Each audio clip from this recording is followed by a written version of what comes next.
In 1977, a relatively unknown filmmaker named George Lucas introduced audiences to a film that would redefine cinema and popular culture. That movie, Star Wars, later retitled Star Wars, Episode IV: A New Hope, was not expected to become the cultural phenomenon it did.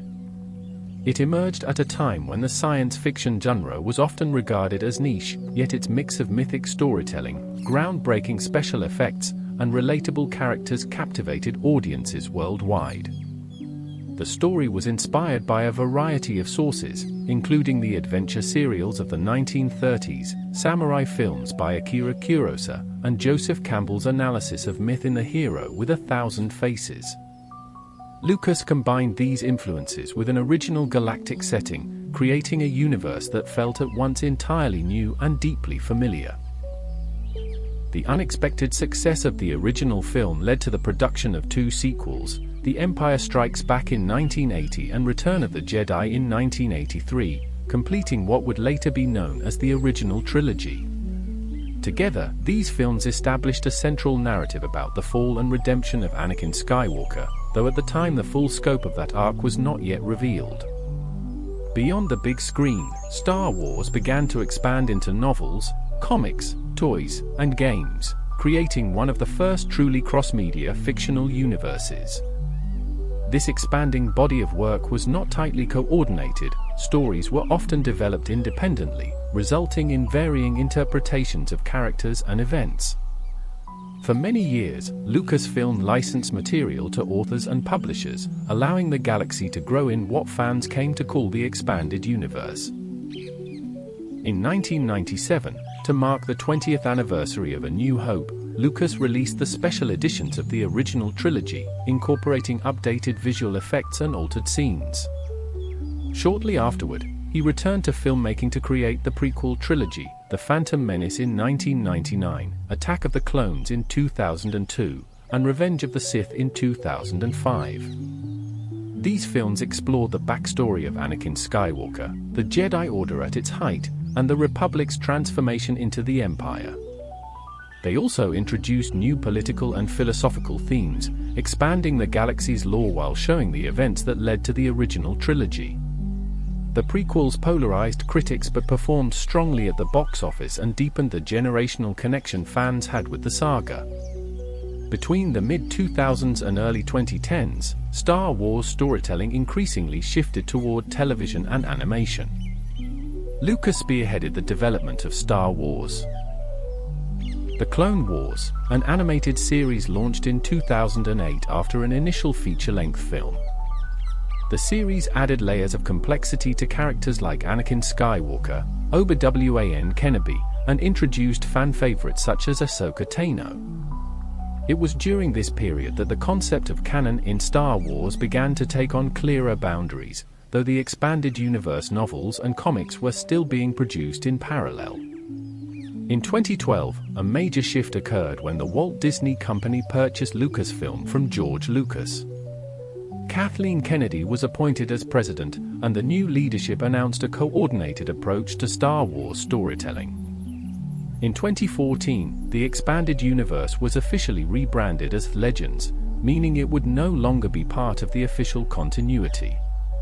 From that point on, only the existing 6 films, the Clone Wars series and film, and all new content produced thereafter would be considered canon. The Lucasfilm Story Group was created to oversee narrative consistency across all media, ensuring that films, television shows, novels, comics, and games fit into a single, unified timeline.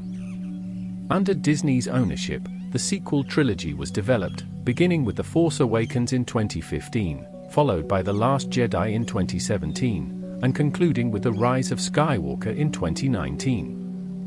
These films introduced a new generation of heroes and villains while revisiting familiar characters from earlier eras. Alongside the main saga, standalone films such as Rogue One, A Star Wars Story, and Solo, A Star Wars Story explored events and characters outside the central Skywalker narrative. On television, live-action series like The Mandalorian, The Book of Boba Fett, Obi-Wan Kenobi, and Andor brought cinematic storytelling to streaming audiences, further broadening the scope of the franchise. Today, Star Wars exists as both a cultural legacy and an ever-growing fictional universe. Its canon is carefully managed but continually expanding, with new stories exploring different time periods, corners of the galaxy, and thematic questions. From its origins as a risky independent film in the late 1970s to its current position as one of the most recognizable and financially successful franchises in the world, Star Wars has evolved through creative vision, corporate stewardship, and the passion of its fan base. The interplay between its mythic core and its detailed fictional history continues to inspire new generations, ensuring that the galaxy far, far away remains as alive today as it was in 1977. When Disney acquired Lucasfilm in 2012, one of the first challenges the new leadership faced was deciding how to handle the vast library of Star Wars stories that had accumulated over nearly 4 decades. Films, television shows, novels, comics, video games, and reference guides had all been adding to the galaxy in ways that often conflicted or overlapped. Before the acquisition, there was no single, strict hierarchy that governed every piece of storytelling. While George Lucas maintained that the 6 films and the Clone Wars series represented his definitive version of events, other licensed works, collectively known as the Expanded Universe, were allowed to tell their own stories so long as they didn't directly contradict the movies. This system created a rich but sometimes inconsistent tapestry, where the same character might have multiple, mutually exclusive backstories depending on the source. The Expanded Universe, or EU, had grown so large by the early 2010s that many fans considered it as much a part of Star Wars as the films themselves. Entire eras were fleshed out in detail, from the distant Old Republic period to events decades after the fall of the Empire. Beloved storylines like Timothy Zahn's Thrawn trilogy, the Dark Empire comics, and the new Jedi Order novel series gave fans new heroes, new threats, and a sense of ongoing life beyond what had been shown on screen. However, the sheer volume of material made it nearly impossible for new films or shows to be developed without contradicting something that had already been written. This became a pressing issue as Disney prepared to launch the sequel trilogy, which needed the freedom to tell its own story without being bound by decades of sometimes conflicting lore. In April 2014, Lucasfilm announced a decisive change. Almost all previously published Expanded Universe material would be rebranded as Star Wars Legends. These stories would still be available for fans to enjoy, but they would no longer be considered part of the official continuity. The Legends label acknowledged that these works were valuable and influential, but placed them in an alternate timeline separate from the canon that Disney and Lucasfilm would maintain going forward. Canon was defined as the 6 live-action films produced under George Lucas: Star Wars, The Clone Wars, both the 2008 film and the animated series, and all new Star Wars media released from that point onward, whether in film, television, books, comics, or games, provided it was approved by Lucasfilm's Story Group. The creation of the Lucasfilm Story Group marked a new era of narrative coordination. This internal team's job was to ensure that every new piece of Star Wars storytelling fit into one unified timeline and respected the established facts of the galaxy. If a novel, for instance, introduced a planet or political development, that information would be available to screenwriters and game developers working on other projects.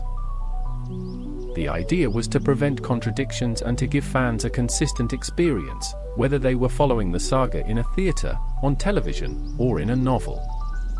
Canon now evolves in real time, expanding with each new release. When a character appears in an animated series and later in a live-action show, their history is expected to line up across both portrayals.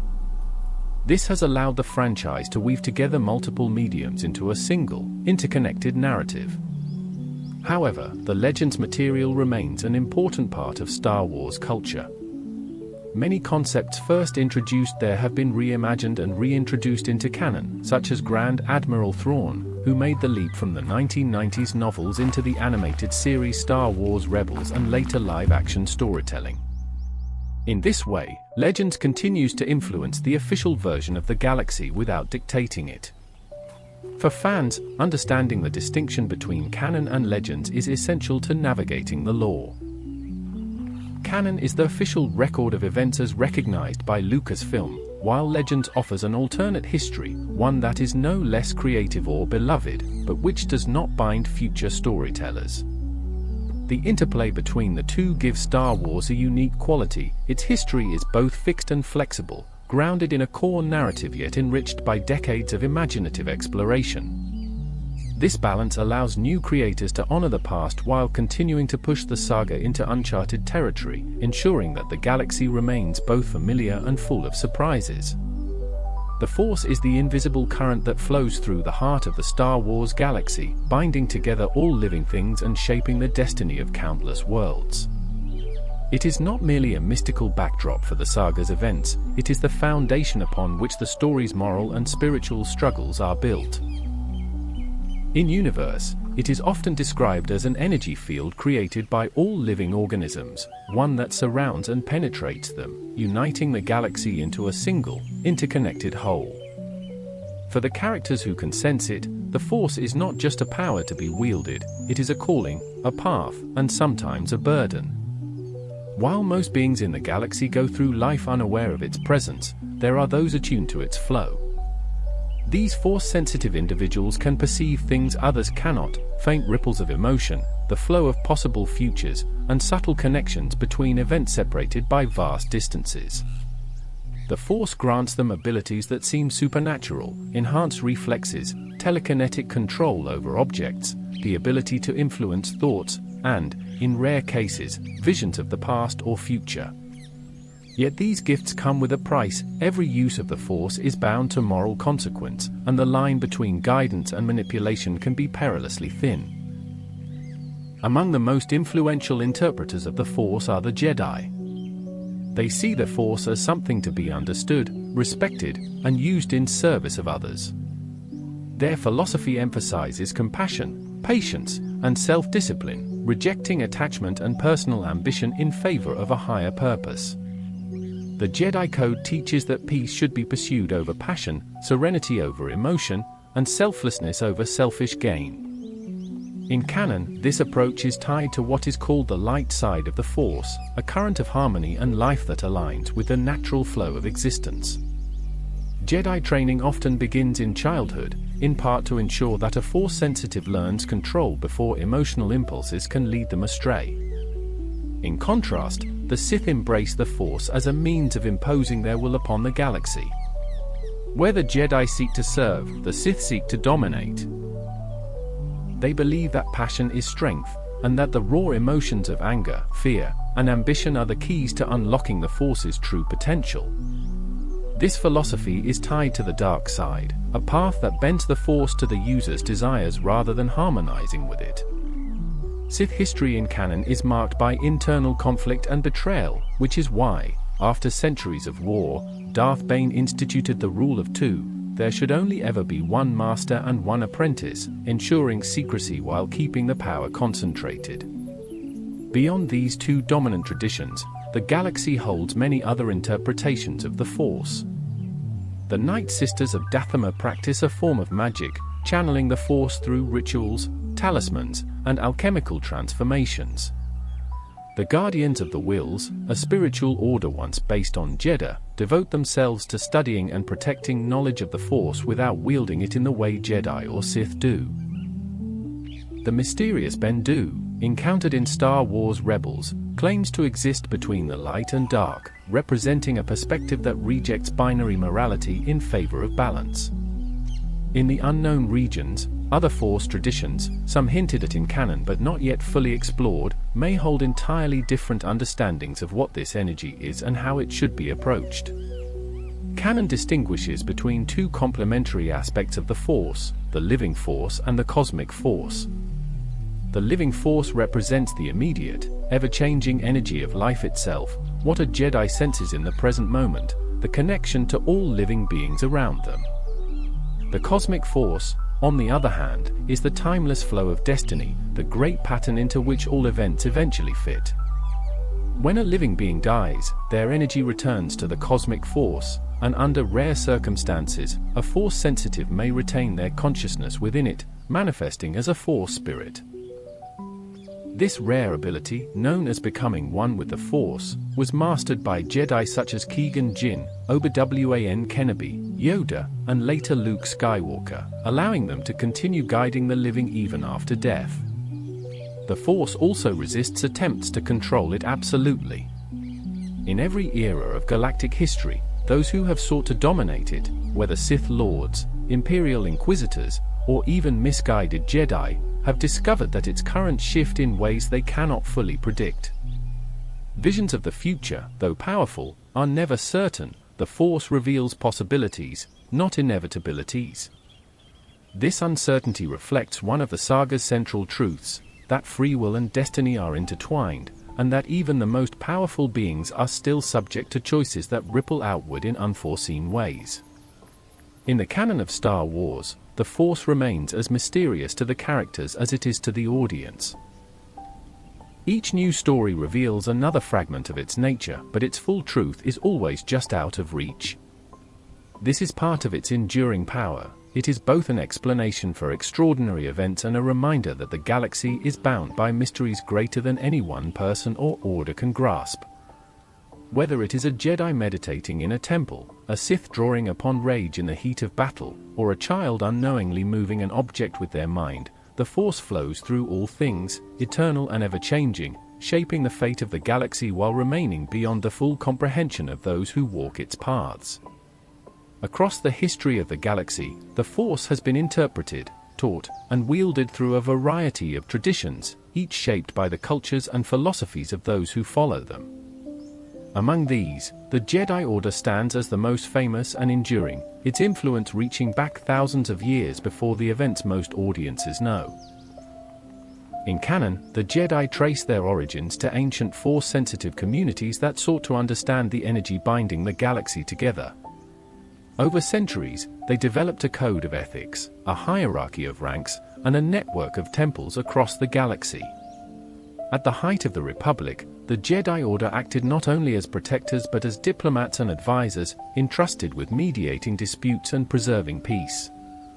Their central temple on Coruscant served as both a training ground and a repository of knowledge, holding archives that spanned millennia of recorded history. The structure of the Jedi Order was built to instill discipline and moral restraint. Younglings, often taken from their families at an early age to begin training, were taught in communal classes before being apprenticed to knights as Padawans. Through years of missions and mentorship, a Padawan would eventually face the trials, tests of skill, wisdom, and self-control, before earning the rank of Jedi Knight. Those who demonstrated exceptional mastery could become Jedi Masters, some of whom would sit on the Jedi High Council.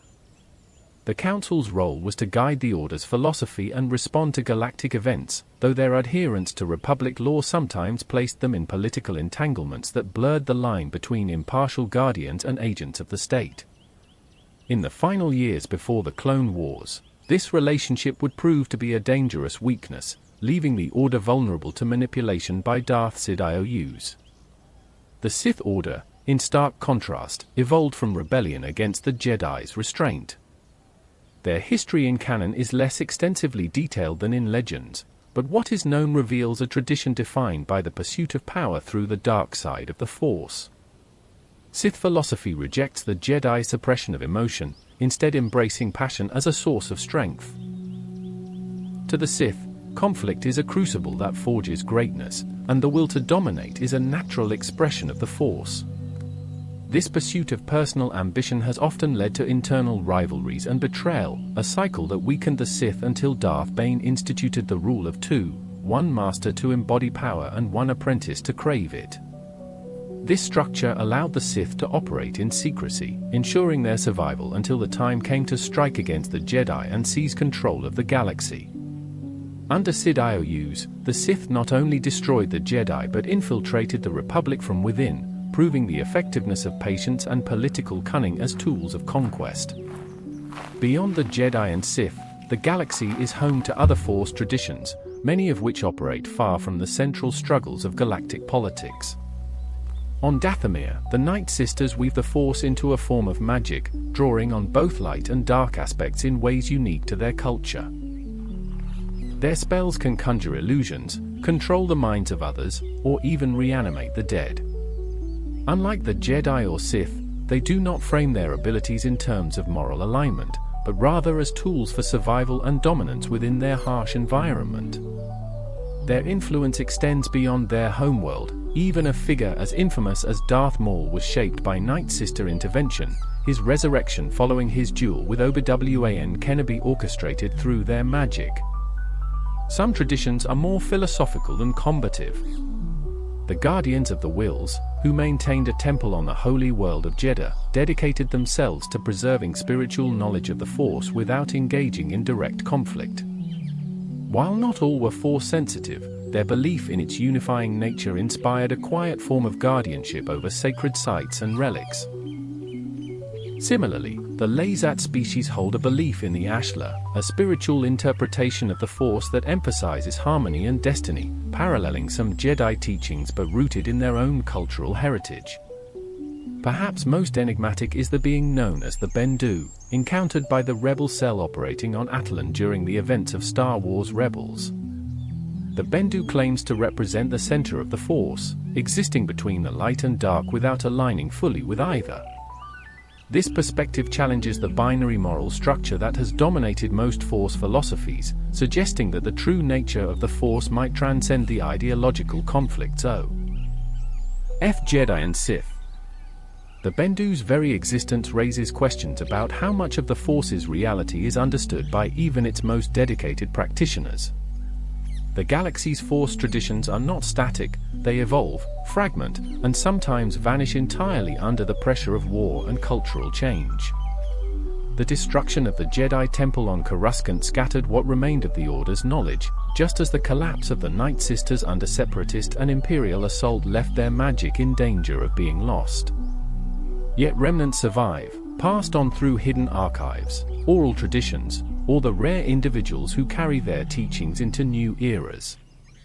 The canon history of Star Wars shows again and again that the Force itself cannot be monopolized by any one order or ideology. It flows freely through the galaxy, finding new interpreters in every generation, ensuring that even in times of darkness, the spark of its wisdom survives in unexpected places. The ancient history of the Star Wars galaxy is a realm of fragments and half-remembered truths, known to modern historians only through scattered records, sacred texts, and the myths passed down among Force traditions. In the canon timeline, the events of this era unfold tens of thousands of years before the rise of the Republic, before the Jedi and Sith took the forms that would shape galactic history. What is known suggests a galaxy that was younger, more mysterious, and largely uncharted, where the Force had only begun to be understood by those sensitive to its call. The earliest recorded civilizations capable of hyperspace travel remain shrouded in secrecy, but some fragments point toward species and cultures whose reach was vast even in this distant age. The enigmatic Rakata, a technologically advanced species from the unknown regions, are believed to have mastered hyperspace travel and interstellar conquest long before the Republic existed. Their infinite empire, though scarcely mentioned in canon, appears in scattered in-universe sources as an oppressive regime that enslaved other species and may have been among the first to integrate the Force into large-scale warfare. The full truth of their rise and fall remains unclear, but legends suggest their dominance collapsed in a sudden and catastrophic decline, leaving behind only ruins and artifacts that later explorers would puzzle over. In the millennia that followed, Force-sensitive communities began to emerge on various worlds, independently discovering the currents of energy that bound all living things. Some treated the Force as a spiritual mystery to be studied in isolation, while others sought to harness it as a tool for influence or survival. This was not yet the age of the Jedi or Sith, it was an era of experimentation, where there were no unified codes to dictate the right way to engage with the Force. On the deep world of H2, isolated from much of the galaxy, the first group to call themselves Jedi would one day establish a temple, seeking to live in harmony with the living Force. Whether they were truly the first Force order or simply the oldest to endure is uncertain, but their teachings became the foundation upon which the later Jedi Order would build. In this formative age, the understanding of the Force was often tied to local customs and environments. On worlds such as Jeddah, the Force was venerated as a sacred truth, inspiring pilgrimages to the planet's holy sites. Here, kyber crystals, naturally occurring minerals resonating with the Force, were discovered and revered, becoming central to religious ceremonies and later to the construction of lightsabers. The Jedi of later millennia would mine kyber from Jeddah's deposits, but in these early centuries the crystals were symbols of spiritual connection, not yet the heart of an energy blade. Starships of the time were slow and primitive by modern standards, and hyperspace navigation was unreliable. The galaxy was a patchwork of isolated star systems, each developing its own relationship with the Force in relative isolation. In this environment, there was no single galactic history, only a tapestry of local legends. Yet over time, these threads began to weave together. Interstellar explorers charted new routes, linking distant cultures for the first time. Along these pathways, Force-sensitive emissaries encountered each other, exchanged ideas, and sometimes clashed over the meaning of the power they shared. The canon record of this era contains more questions than answers. The Jedi themselves speak of ancient trials and early schisms, moments when disagreements over the Force's nature led to violent divisions. One persistent thread in these stories is the temptation of the dark side, not yet formalized into the Sith Order but already present as an alternative vision. The belief that the Force exists to be bent to individual will. The seeds of this conflict were sown in these first centuries of exploration and exchange, and though they would not bear their most destructive fruit for millennia, they foreshadowed the struggles that would define the galaxy's history. What little we can piece together suggests that by the close of this era, the galaxy was entering a new phase. Navigation routes were stabilizing, civilizations were growing more interconnected, and the philosophical debates about the Force were intensifying. The groundwork was laid for the rise of the Republic, the formalization of the Jedi Order, and, eventually, the emergence of their dark counterparts. But in the dawn of the Jedi, before the institutions and the wars, the galaxy was still vast and unshaped, a place where the Force was a mystery waiting to be discovered, and every world held the possibility of being the center of the next great revelation. As the galaxy emerged from its scattered and isolated beginnings, trade routes became more secure, and political cooperation between star systems began to form. Over centuries, these alliances grew into what would become the Galactic Republic, a central government that sought to unify worlds under shared laws, trade agreements, and mutual defense. While the earliest days of the Republic are better documented in legends than in official canon, the broad strokes remain. It was an era when technological advancement, hyperspace navigation, and a shared political identity began to bind diverse planets together into a single political body. The Jedi Order, having evolved from the earlier Force-sensitive communities, became one of the Republic's most trusted allies during this period.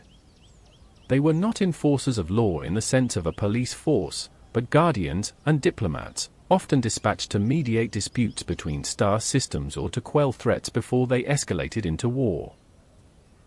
The Jedi's alignment with the Republic was based not on conquest but on a shared vision of stability and cooperation. In this age, Jedi temples were established on multiple worlds, but the Grand Jedi Temple on Coruscant became the spiritual and administrative heart of the Order.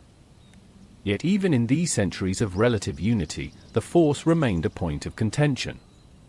For as long as the Jedi upheld the ideals of the light side, peace, compassion, and restraint, there were those who saw the Force as a path to personal power. These dissenters rejected the Jedi Code's renunciation of attachment and ambition, believing instead that strength and passion were the true keys to mastery. When philosophical disagreements turned to violence, the first major schisms within the Jedi began. Those who embraced the dark side were eventually cast out, and over time, these exiles formed their own order, the Sith. In canon, the precise timeline of the Sith's emergence is not laid out in as much detail as in legends, but the essential truth remains. The Sith blended mastery of the Force with political cunning and a willingness to exploit fear, anger, and desire. While the Jedi sought harmony with the galaxy, the Sith sought to bend it to their will. Their conflicts with the Jedi became more than isolated duels, they grew into wars that spanned sectors, engulfing entire worlds.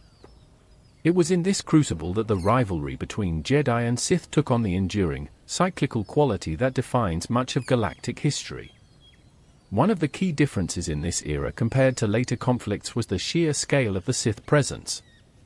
Before the Rule of Two was instituted, the Sith were not a hidden order operating in the shadows but a sprawling network of lords, apprentices, and armies. Entire star systems were ruled openly by Sith warlords, their banners flying over conquered worlds. These early Jedi-Sith wars were fought with fleets and armies, but they were also deeply personal battles between Force wielders whose philosophies were utterly opposed. Lightsabers, by now the signature weapons of both sides, clashed in duels that became legend, while kyber crystal shortages and technological innovations pushed both orders to adapt their methods. These conflicts often ended in temporary Jedi victories, but they did not bring lasting peace. Sith ambition was as much a threat to itself as it was to the Republic. Rivalries within the Order were as fierce as their hatred for the Jedi. Eventually, this infighting, combined with relentless Jedi opposition, shattered the Sith's strength. Out of the ashes of this collapse, Darth Bane emerged, a figure whose story is more fully told in legends but whose impact carries into canon.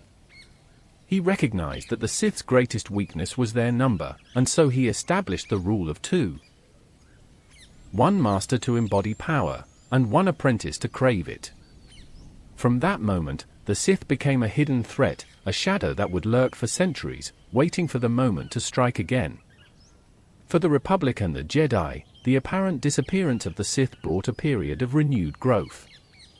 The Republic's institutions deepened, its laws became more complex, and its reach expanded into new territories.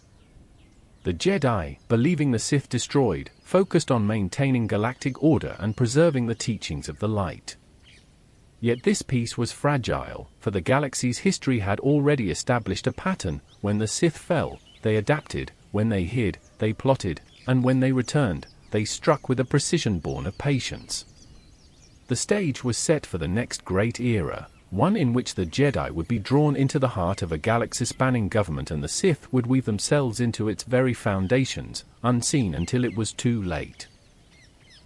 The High Republic era stands apart in galactic history as a golden age, a time when the Jedi Order was at the height of its influence and the Galactic Republic was a beacon of unity and progress. Spanning roughly from 300 BBY to 82 BBY, this period unfolded centuries before the events of the Skywalker saga, when the Republic's reach was still expanding and much of the galaxy remained uncharted. Unlike the more militarized image of the Jedi in later centuries, the High Republic's Jedi were explorers, peacekeepers, and philosophers. They moved freely across the frontier, establishing diplomatic ties, protecting colonists, and mediating disputes without the looming specter of Sith conflict. The Republic of this era was not yet centralized to the degree seen in the prequel trilogy, but it was ambitious. A central goal was the expansion into the Outer Rim, bringing stability and infrastructure to regions that had long existed beyond consistent governance. Hyperspace travel, while well established, still carried risks, and the High Republic invested heavily in mapping safe routes. The crowning symbol of this expansion was Starlight Beacon, a massive space station built in the Outer Rim as both a communications hub and a base of operations for Jedi and Republic personnel. Starlight Beacon represented the Republic's commitment to inclusion and cooperation, serving as a bridge between the core worlds and the frontier. The Jedi of the High Republic embodied ideals that would later be romanticized and, in some ways, forgotten. Their connection to the Force was expressed not just in combat skill but in a deep sense of service. Jedi outfits and lightsaber designs varied more widely, reflecting personal interpretation and individuality. Some Jedi took on the role of Wayseekers, operating independently of the Council to follow the Force wherever it led them, often outside the boundaries of formal assignments. The Order was diverse in approach but unified in its mission to protect life and nurture harmony. This was also a period of cultural vibrancy and optimism, but it was not without its challenges. The Nihil, a loose confederation of marauders, emerged as one of the era's most dangerous threats. Under the leadership of Marchion Ro, the Nihil wielded a unique advantage: secret hyperspace paths that allowed them to appear unpredictably, bypassing established routes and striking deep into Republic space. They were not conquerors in the traditional sense but disruptors, using chaos as a weapon to destabilize the Republic's expansion. The Nihil raids were devastating, forcing the Jedi into large-scale rescue and defense operations that tested their adaptability in ways not seen for centuries. Another threat came from the Drenger, sentient plant-like creatures with a hive consciousness and a hunger for flesh. Awakened from a long dormancy, they spread across the frontier, their connection to the dark side making them formidable even for experienced Jedi. Fighting the Drenger was unlike battling any enemy the Jedi had faced before. Their telepathic influence could disrupt a Jedi's focus, and their regenerative abilities made them difficult to destroy permanently. The combined danger of the Nihil and the Drenger meant that, for all its promise, the High Republic era was not free from conflict, it was simply free from the shadow of the Sith. Despite these threats, the High Republic retained its reputation as an era of innovation and moral clarity. The Jedi were respected throughout the Republic, their presence welcomed rather than viewed with suspicion or fear. The Republic Senate was functional and generally trusted, its members genuinely invested in the welfare of the galaxy rather than caught up in the deep factionalism that would later plague it. Communication technology improved, trade flourished, and the Outer Rim grew increasingly integrated into galactic society. Yet seeds of decline were present even in this golden age. The Jedi's close partnership with the Republic, though mutually beneficial in this period, laid the foundation for the dependency and political entanglement that would later make the Order vulnerable to manipulation. The Council's tendency to favor stability over radical change meant that, when faced with unprecedented threats, it sometimes moved too cautiously. These weaknesses were subtle, but they were real, and they would be exploited in the centuries to come. The High Republic era ended not with a single catastrophic event, but with the gradual shift toward a more politically driven Republic and a Jedi Order increasingly tied to the bureaucracy it served. By the time of the events leading into the prequel trilogy, the optimism and adventurous spirit of the High Republic had faded, replaced by a more rigid, centralized authority. The galaxy had known a time of light, but as history would show, the brighter the flame, the deeper the shadows it casts. The golden light of the High Republic did not vanish in a single moment, it dimmed slowly, clouded by the growing complexities of galactic politics, the entanglement of the Jedi in the machinery of government, and the patient manipulations of the Sith. In the centuries following the High Republic's peak, the balance between the ideals of the Republic and the realities of governing an immense, diverse galaxy began to shift. Expansion into the Outer Rim continued, but it was driven increasingly by economic and strategic incentives rather than a pure commitment to unity. The Senate grew larger, the laws more complex, and the bureaucracy more cumbersome. With so many competing interests, the Republic's ability to act decisively in times of crisis weakened. For the Jedi Order, the gradual changes in the Republic's character had subtle but lasting effects. In the High Republic era, Jedi had been free to interpret the will of the Force individually, even to wander as wayseekers beyond the immediate directives of the Council. By the waning centuries before the Clone Wars, that freedom had narrowed. Jedi were now dispatched primarily at the request of the Senate or to enforce Republic law in disputes between member systems. This change was not malicious in intent. Many saw it as a natural evolution of the Jedi's role as guardians of peace. Yet it drew the Order into political entanglements that would, over time, compromise their impartiality. The Jedi's authority became tied to the Republic's legitimacy, and as that legitimacy eroded, so too did public trust in the Jedi. Meanwhile, forces outside the Republic's core worlds began to chafe under its governance.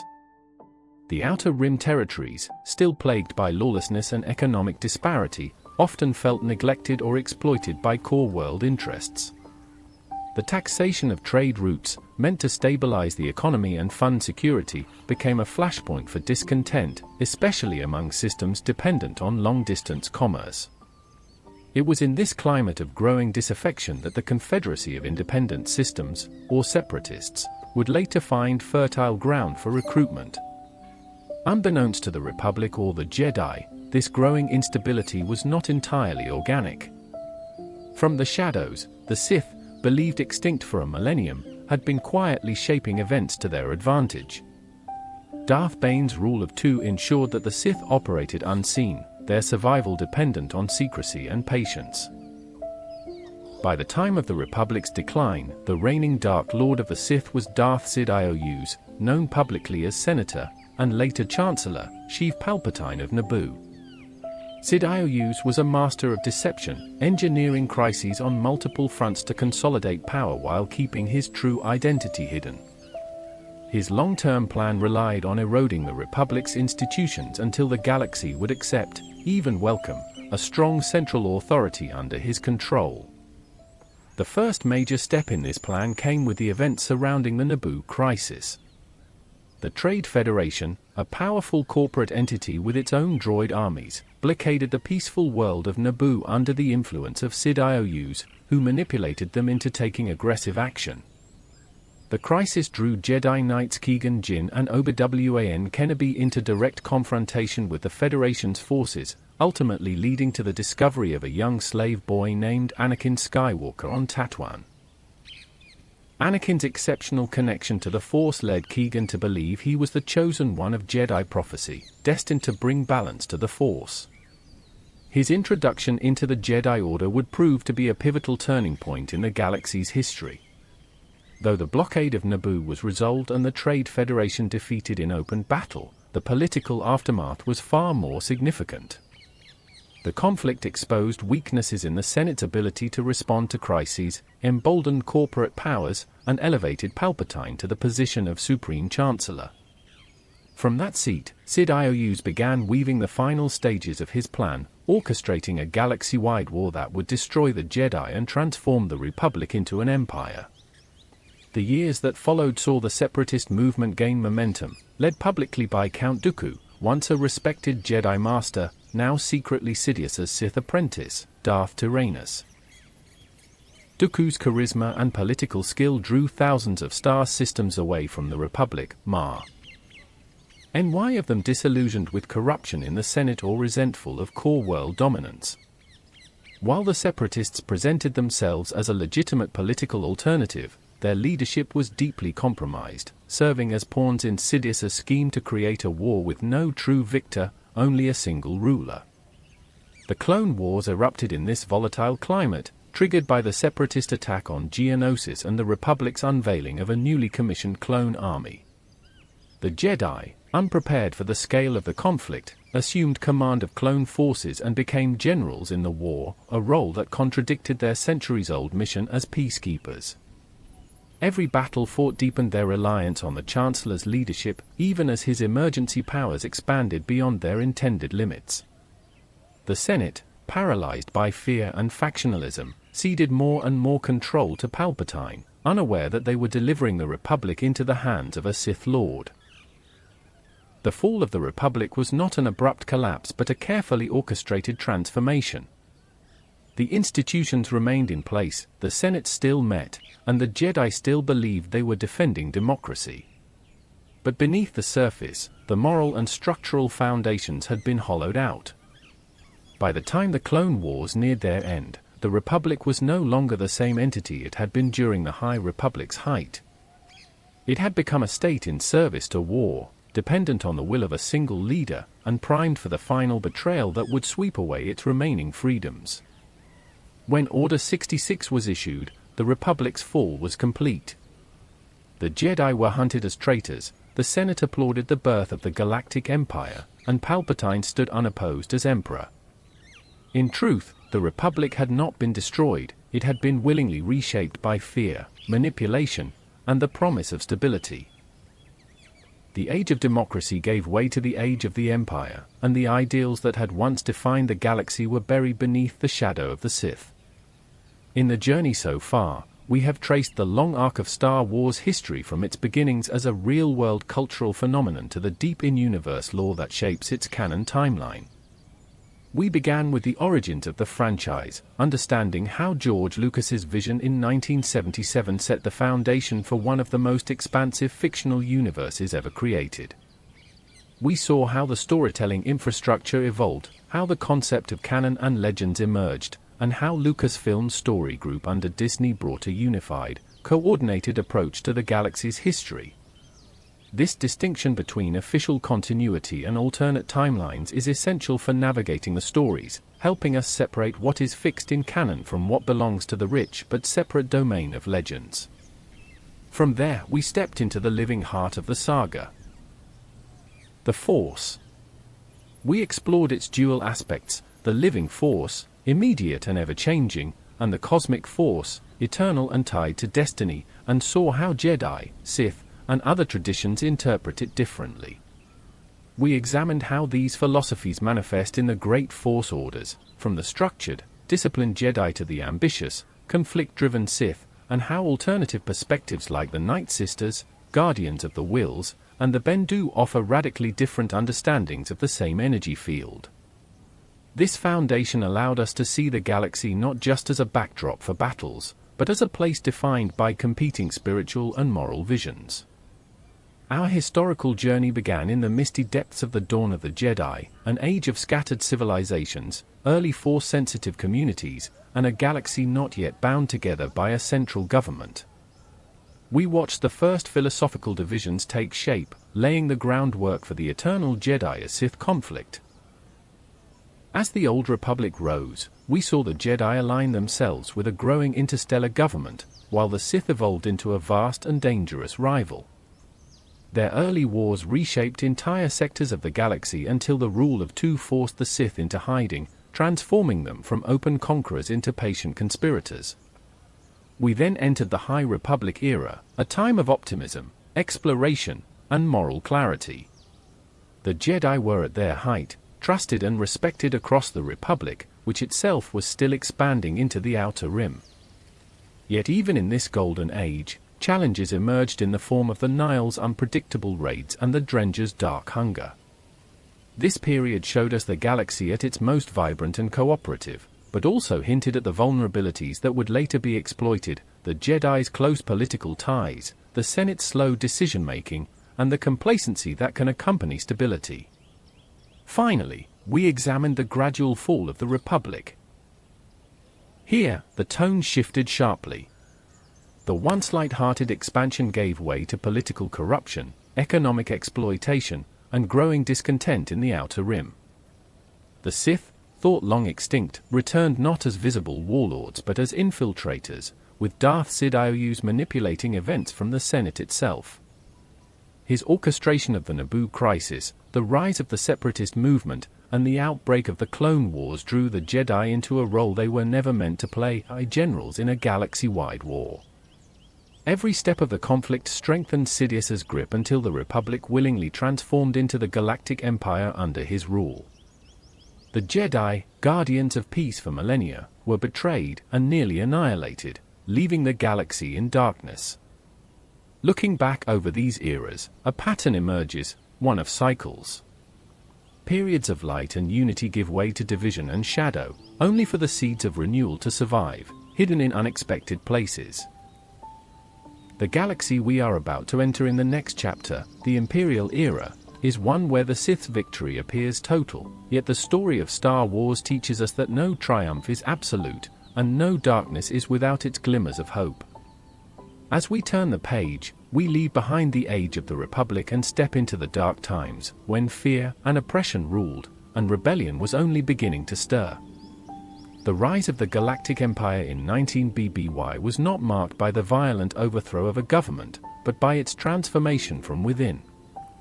The Republic's Senate still met, the familiar structures of government remained in place, and for many citizens the change seemed to promise stability after years of war. Yet the words Galactic Empire carried a very different meaning than Galactic Republic. Under the newly declared Emperor Palpatine, secretly Darth Sidious, the central government no longer served the collective will of its member worlds. It now existed to serve a single ruler, whose power was absolute and whose true nature as a Sith Lord was hidden from almost all who served him. Palpatine's rise was cemented by fear. The Clone Wars had left the galaxy weary and distrustful of chaos, and Sidious framed the Jedi not as protectors but as traitors who had attempted to overthrow the Republic. The Great Jedi Purge, executed through Order 66, eliminated thousands of Jedi in a matter of hours, carried out by the very clone soldiers they had fought beside. The temple on Coruscant fell, its archives seized, its halls scorched. Those who survived were hunted relentlessly by a new branch of imperial authority, the Inquisitorius. These Force-sensitive agents, trained in the dark side, were tasked with finding and destroying Jedi survivors, or breaking them into serving the Empire. For the first time in a millennium, the Sith ruled openly, though the galaxy at large did not realize it. The early years of the Empire were defined by consolidation. Loyalist planets and former separatist worlds alike were brought under tighter control, their local governments subordinated to imperial governors known as Moffs. Many systems welcomed imperial rule at first, relieved to see the war ended, but resistance quickly grew in regions where imperial presence meant exploitation and oppression. The Outer Rim, which had long felt neglected by the Republic, now found itself heavily garrisoned, stripped of resources, and subjected to imperial mining and industrial projects with little regard for local populations. The imperial military expanded far beyond the scale of the Republic's clone army. Though clones were initially the Empire's main fighting force, their numbers dwindled over time as natural aging accelerated and conscription of citizens replaced them with human recruits. The Imperial Navy became the most visible symbol of Palpatine's power, its massive fleets of Star Destroyers patrolling the hyperlanes. The Tarkin Doctrine, named after Governor Wilhuff Tarkin, articulated the Empire's approach to control, rule through fear of force rather than force itself. This philosophy would ultimately lead to the construction of the Death Star, a superweapon intended to make rebellion unthinkable. For everyday citizens, life under the Empire varied greatly depending on one's location and political alignment. In the core worlds, where imperial propaganda was strongest and the economy benefited from government contracts, many people saw little reason to oppose the new order. In the Mid and Outer Rim, however, imperial occupation meant loss of autonomy, suppression of cultural identity, and often brutal crackdowns on dissent. Species considered less useful by the human-dominated regime faced systemic discrimination. Wookiees, for example, were enslaved en masse to work on imperial projects, including the Death Star's construction. Entire planetary populations were displaced or destroyed if they resisted imperial control. Yet even in this era of fear, the Force endured.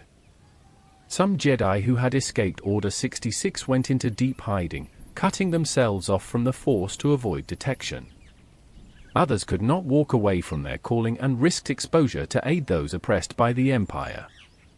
Figures like Obi-Wan Kenobi, living in exile on Tatooine, and Ahsoka Tano, operating in secrecy, became quiet guardians, unseen, but not entirely inactive.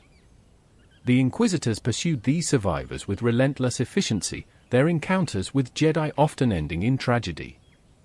For the Sith, this was an era of triumph. For the Jedi, it was one of survival and loss. The Imperial era also saw the first sparks of organized resistance. While many early rebellions were local and uncoordinated, leaders such as Bail Organa of Alderaan and Mon Mothma of Chandrila began quietly laying the groundwork for a broader alliance. These efforts were cautious, for the Empire's surveillance network was vast, and its reprisals swift. Rebel cells operated independently, connected only by shared ideals. The galaxy's hope for freedom existed as whispers in back rooms, encrypted transmissions, and the smuggling compartments of freighters. Palpatine's rule was not merely political, it was ideological. Imperial propaganda recast the Clone Wars as proof that strong central authority was necessary to prevent chaos. Public education was shaped to glorify the Empire's achievements and vilify dissent. Control extended even to the arts and sciences, which were redirected to serve Imperial goals. The Emperor rarely appeared in public, preferring to rule through proxies and fear, yet his shadow loomed over every sector of the galaxy. Over the 2 decades of Imperial rule, the balance between submission and resistance began to shift. The more the Empire tightened its grip, the more worlds quietly turned against it. By the time the Death Star neared completion, rebellion had coalesced into an organized movement, the Alliance to restore the Republic. The stage was set for the next great conflict, one in which ordinary citizens, smugglers, defectors, and the last remnants of the Jedi would stand together against the most powerful regime the galaxy had ever known. The Imperial era began as a promise of peace and security, but it was built on deception, fear, and the systematic dismantling of freedom. For the Sith, it was the realization of a 1,000-year plan. For the galaxy, it was the darkest of times, when the light of hope flickered in secret corners, waiting for the moment to burn brightly again. The Galactic Civil War did not begin with a single battle or a formal declaration. It began with years of quiet defiance, scattered uprisings, and the determination of ordinary people who refused to live under the Empire's shadow. By the time the rebellion officially emerged as the Alliance to restore the Republic, the galaxy had already endured 2 decades of Imperial domination. The war that followed would last only a few short years, but in that time, it would reshape the political order, bring the Sith to their apparent end, and fulfill the destiny of the Skywalker family in ways no one could have foreseen. The seeds of open conflict were planted during the Imperial era's later years. The Senate still functioned in name, but its power was steadily eroded by Emperor Palpatine's central authority and the increasing influence of regional governors, or moffs. Many systems remained loyal to the Empire, swayed by propaganda, economic stability in the core worlds, or fear of reprisal. Yet the Outer Rim and Mid-Rim systems bore the brunt of Imperial exploitation. Worlds like Ryloth, Lothal, and Mon Cala became early centers of resistance. These smaller rebellions rarely survived long in isolation, but their spirit was kept alive by leaders like Bail Organa of Alderaan and Mon Mothma of Chandrila, who began working behind the scenes to unite the disparate cells into a coordinated movement. One of the most significant pre-war actions was the theft of the Death Star plans. The Death Star itself was the embodiment of the Tarkin Doctrine, a moon-sized battle station capable of destroying entire planets, intended to enforce Imperial rule through fear. Its construction had been a secret for years, but rumors and fragments of intelligence began to leak through the efforts of bot-hand spies, defecting Imperial officers, and agents embedded deep within the Empire. The most pivotal breakthrough came during the events on Scarif, where a team of rebels led by Jyn Erso and Cassian Andor sacrificed their lives to transmit the Death Star schematics to the fleet. This mission, depicted in Rogue One, a Star Wars story, marked the first large-scale confrontation between the fledgling Rebel Alliance and the Imperial military. The success of the Scarif operation came at great cost, but it provided the Alliance with the knowledge needed to identify a critical weakness in the Death Star's design. The war's first major victory for the rebellion came at the Battle of Yavin in 0BBY. Luke Skywalker, a farm boy from Tatooine drawn into the fight through his connection to the Force, joined the assault on the Death Star alongside pilots from across the Alliance. Guided by Obi-Wan Kenobi Spirit, Luke used the Force to fire the shot that destroyed the station, killing Grand Moff Tarkin and shocking the galaxy. The victory was a beacon of hope, but it also exposed the rebellion to intensified Imperial retaliation. Darth Vader, now personally committed to hunting down Luke, the droids carrying the stolen plans, and the remaining Jedi, pursued the Alliance relentlessly. The years that followed were marked by a brutal, shifting struggle. The Empire used overwhelming force to crush rebel bases and intimidate sympathetic systems, while the Alliance relied on mobility, secrecy, and the moral advantage of fighting for freedom. The Battle of Hoth in 3 ABY was a prime example. The Empire discovered the location of Echo Base and launched a devastating ground assault, forcing the rebellion into yet another retreat. Despite the loss, the Alliance remained intact, scattering across the galaxy to regroup. This period also saw the personal journeys of the saga's central figures deepen. Luke trained under Yoda on Dagobah, Leia Organa rose as one of the rebellion's most respected leaders, and Han Solo was captured by Boba Fett and delivered to Jabba the Hutt. The final decisive stage of the war came in for ABY, culminating in the Battle of Endor. By this time, the Alliance had grown in both strength and unity, its membership spanning numerous worlds and species. The Empire, seeking to destroy the rebellion in a single decisive blow, lured the Alliance into a trap. A second Death Star, under construction and protected by a shield generated from Endor's forest moon, served as bait. The Emperor himself was aboard, confident that he could manipulate Luke Skywalker into replacing Darth Vader as his new apprentice. The battle unfolded on multiple fronts: a fleet engagement above Endor, a ground assault to disable the shield generator, and the final confrontation between Luke, Vader, and the Emperor in the Death Star's throne room. While the fleet, led by Admiral Akbar and Lando Calrissian, fought desperately against a superior Imperial force, Han, Leia, and their strike team secured the help of the Ewoks to overcome the Imperial garrison on the forest moon. In the throne room, Luke resisted the Emperor's temptations, ultimately refusing to kill Vader in anger.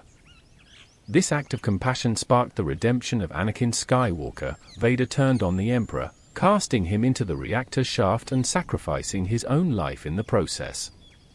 The Death Star was destroyed from within, and with it, the Sith's thousand-year plan came to an end. The aftermath of Endor did not bring instant peace. The Empire fractured, with some remnants refusing to surrender, leading to the Galactic Concordance between the New Republic and Imperial holdouts a year later.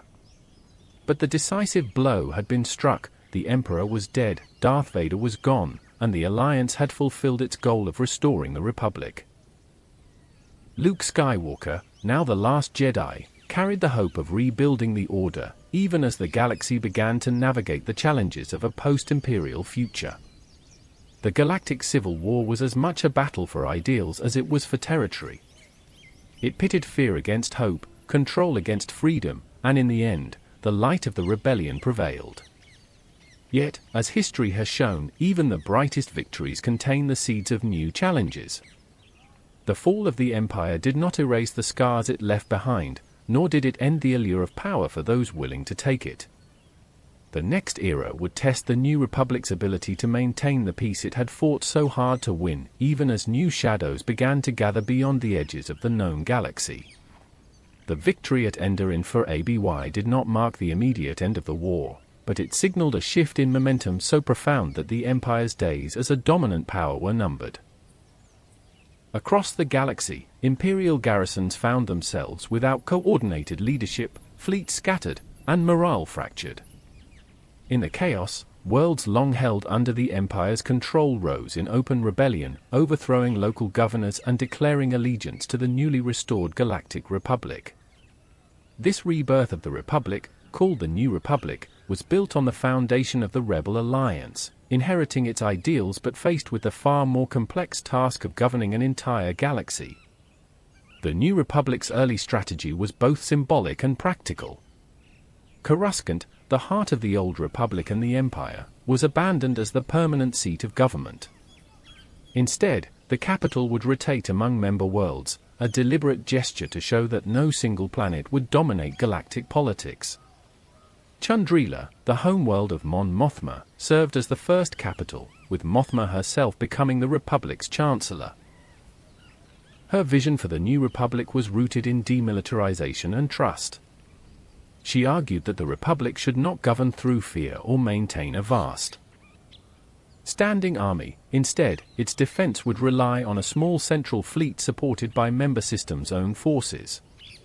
It was a philosophy born from the rejection of imperial overreach, but one that would, in time, leave the Republic vulnerable. The remnants of the Empire, however, did not simply vanish.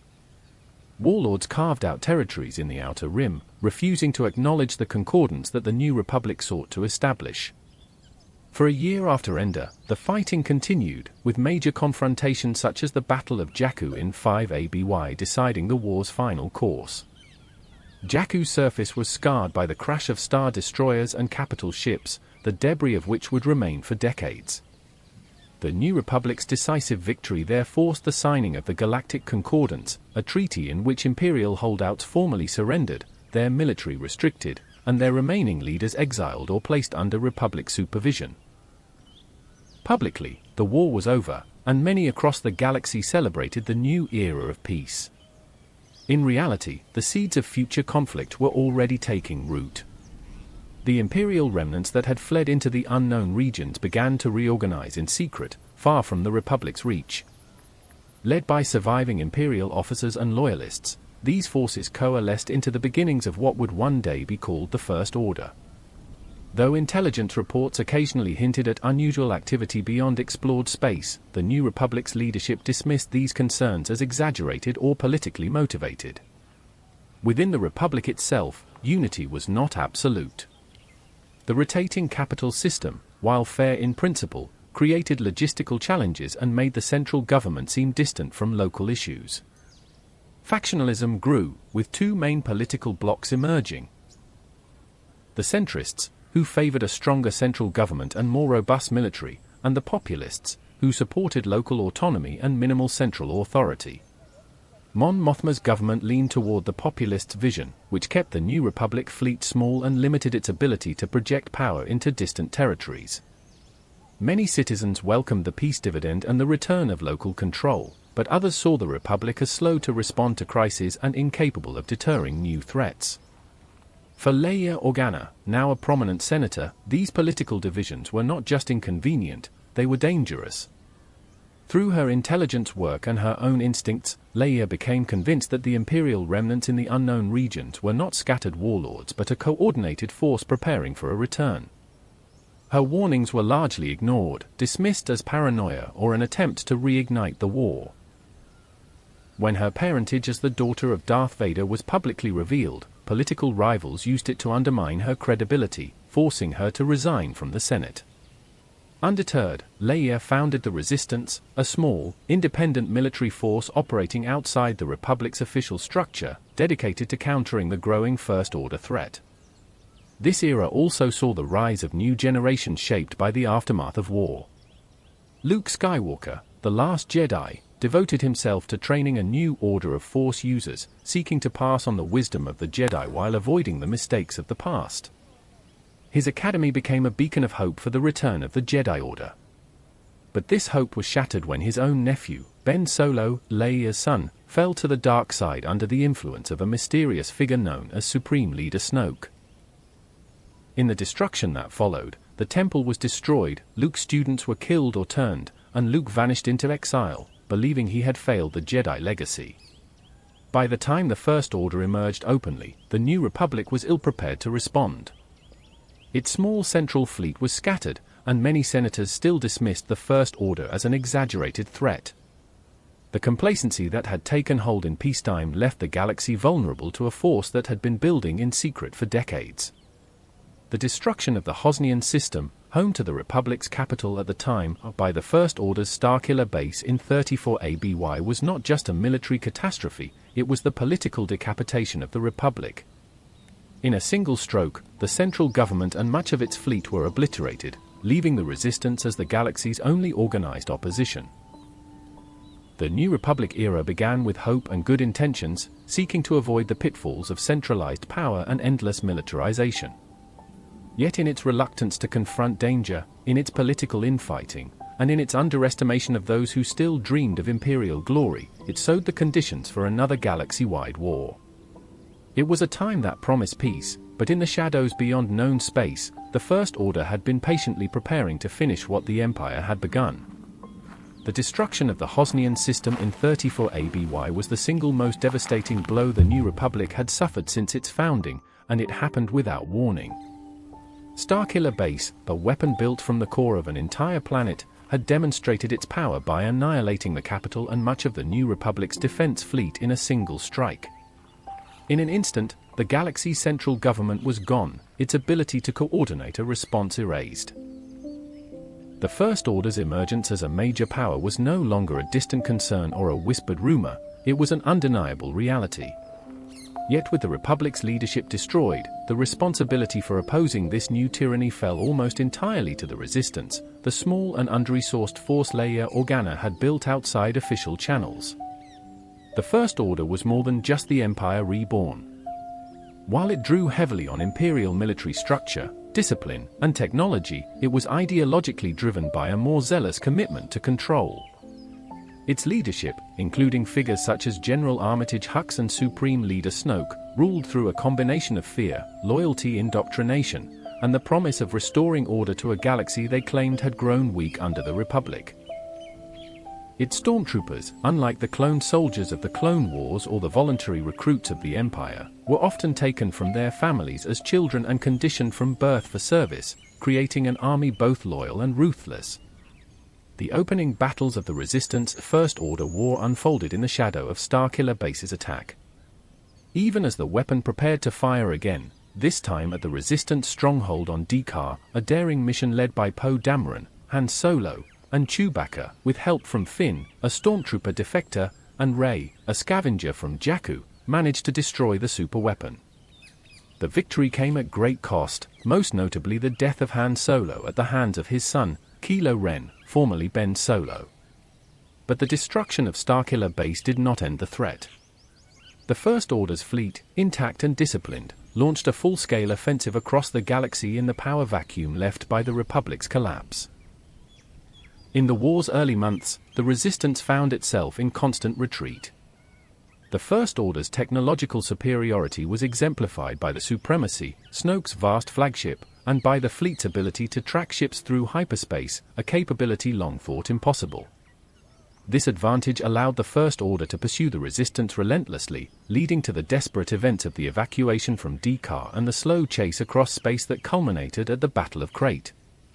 During this period, internal challenges within the Resistance emerged, as differing strategies clashed under the pressure of survival. The appearance of Luke Skywalker on Crate, projecting himself across the galaxy through the Force to confront Kylo Ren, gave the Resistance a symbolic victory.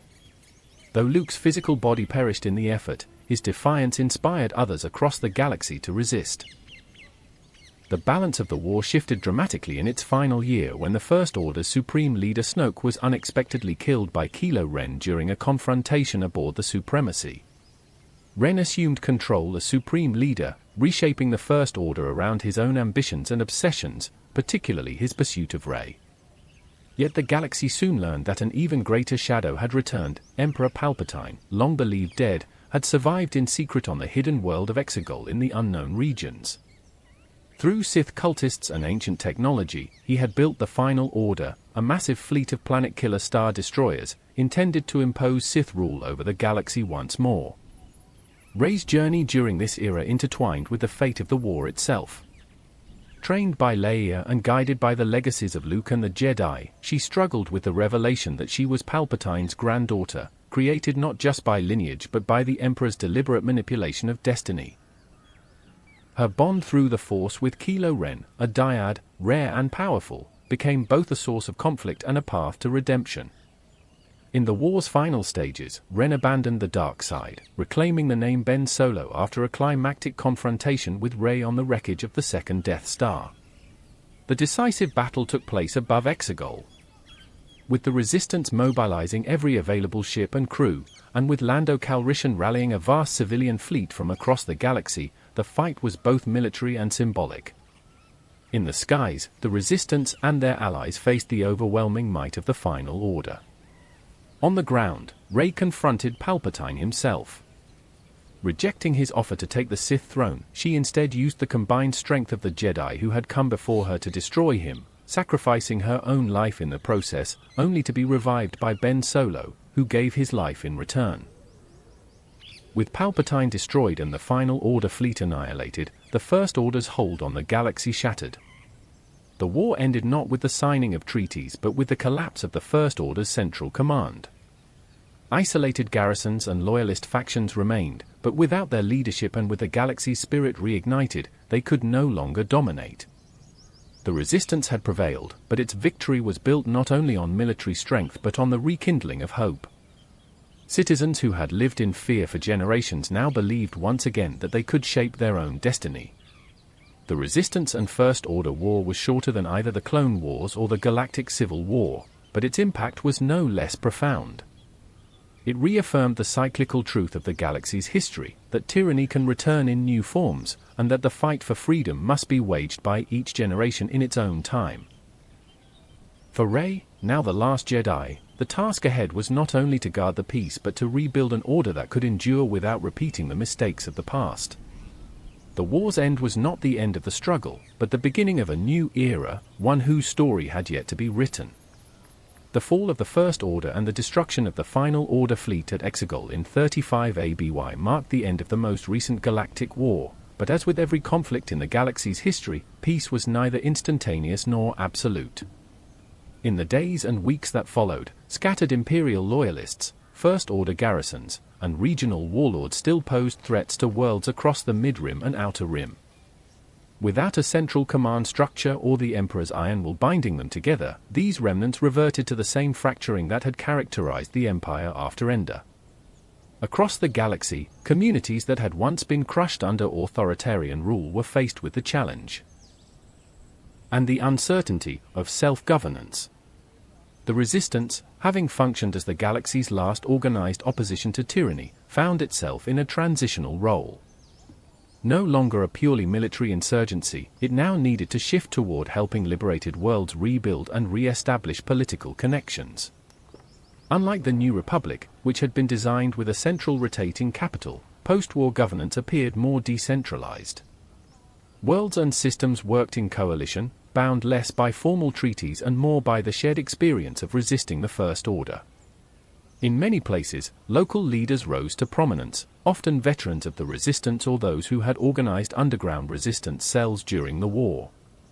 Whether these new alliances would evolve into a unified galactic government or remain loosely connected is, in canon, an open question. In the shadows of these political transformations lay an even more enigmatic frontier, the unknown regions. For most of galactic history, the unknown regions had been a place of mystery and danger. Vast swaths of hyperspace there were blocked by navigational hazards, massive gravity wells, shifting stars, and dark matter clouds that scrambled standard hyperspace routes. This isolation allowed entire civilizations to remain hidden from the Republic, the Empire, and the broader galaxy.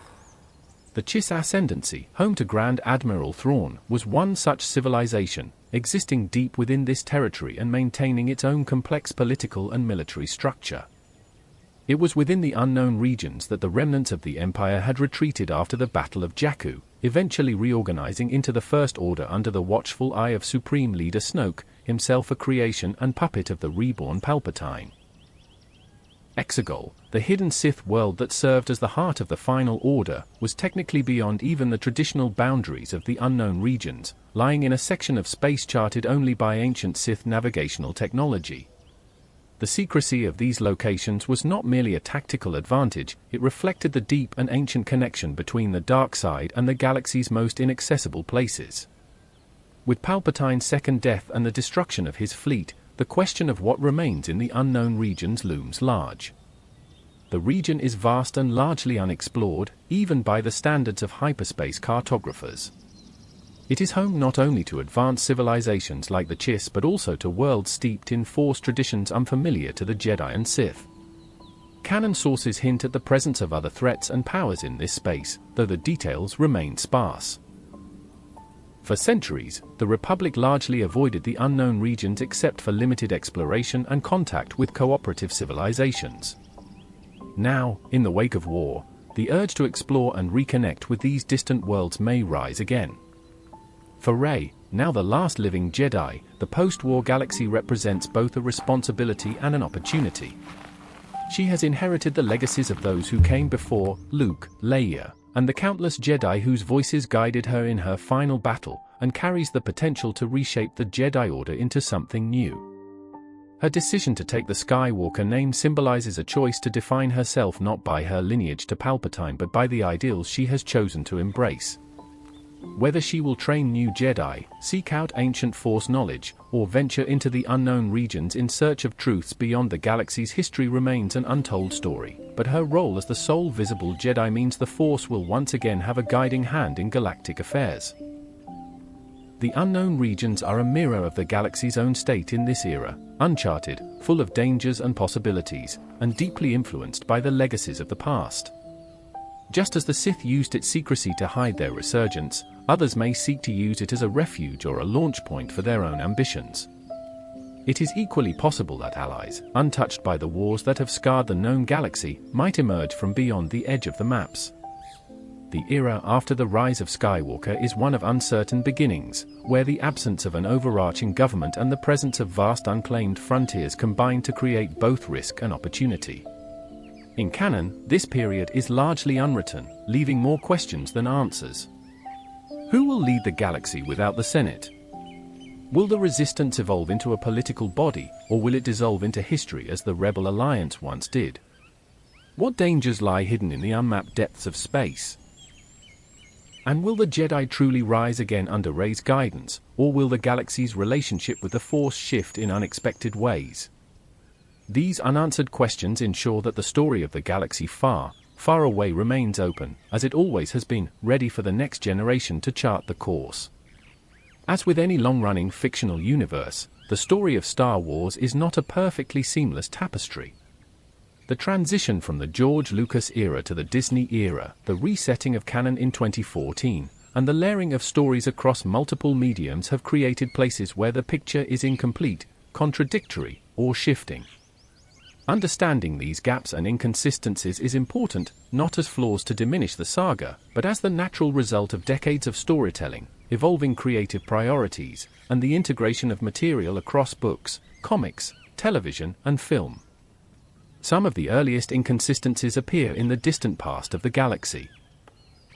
The origins of the Jedi and the exact circumstances of the Sith's first rise differ depending on the source. In Legends, these events are exhaustively detailed, but in current canon, they are only hinted at in passing, often through fragments of in-universe history or ancient texts. For example, the Rakata and their infinite empire exist in canon as faint shadows of their detailed Legends portrayal. We know they were once powerful and influential, but their exact role in shaping the early galaxy remains vague.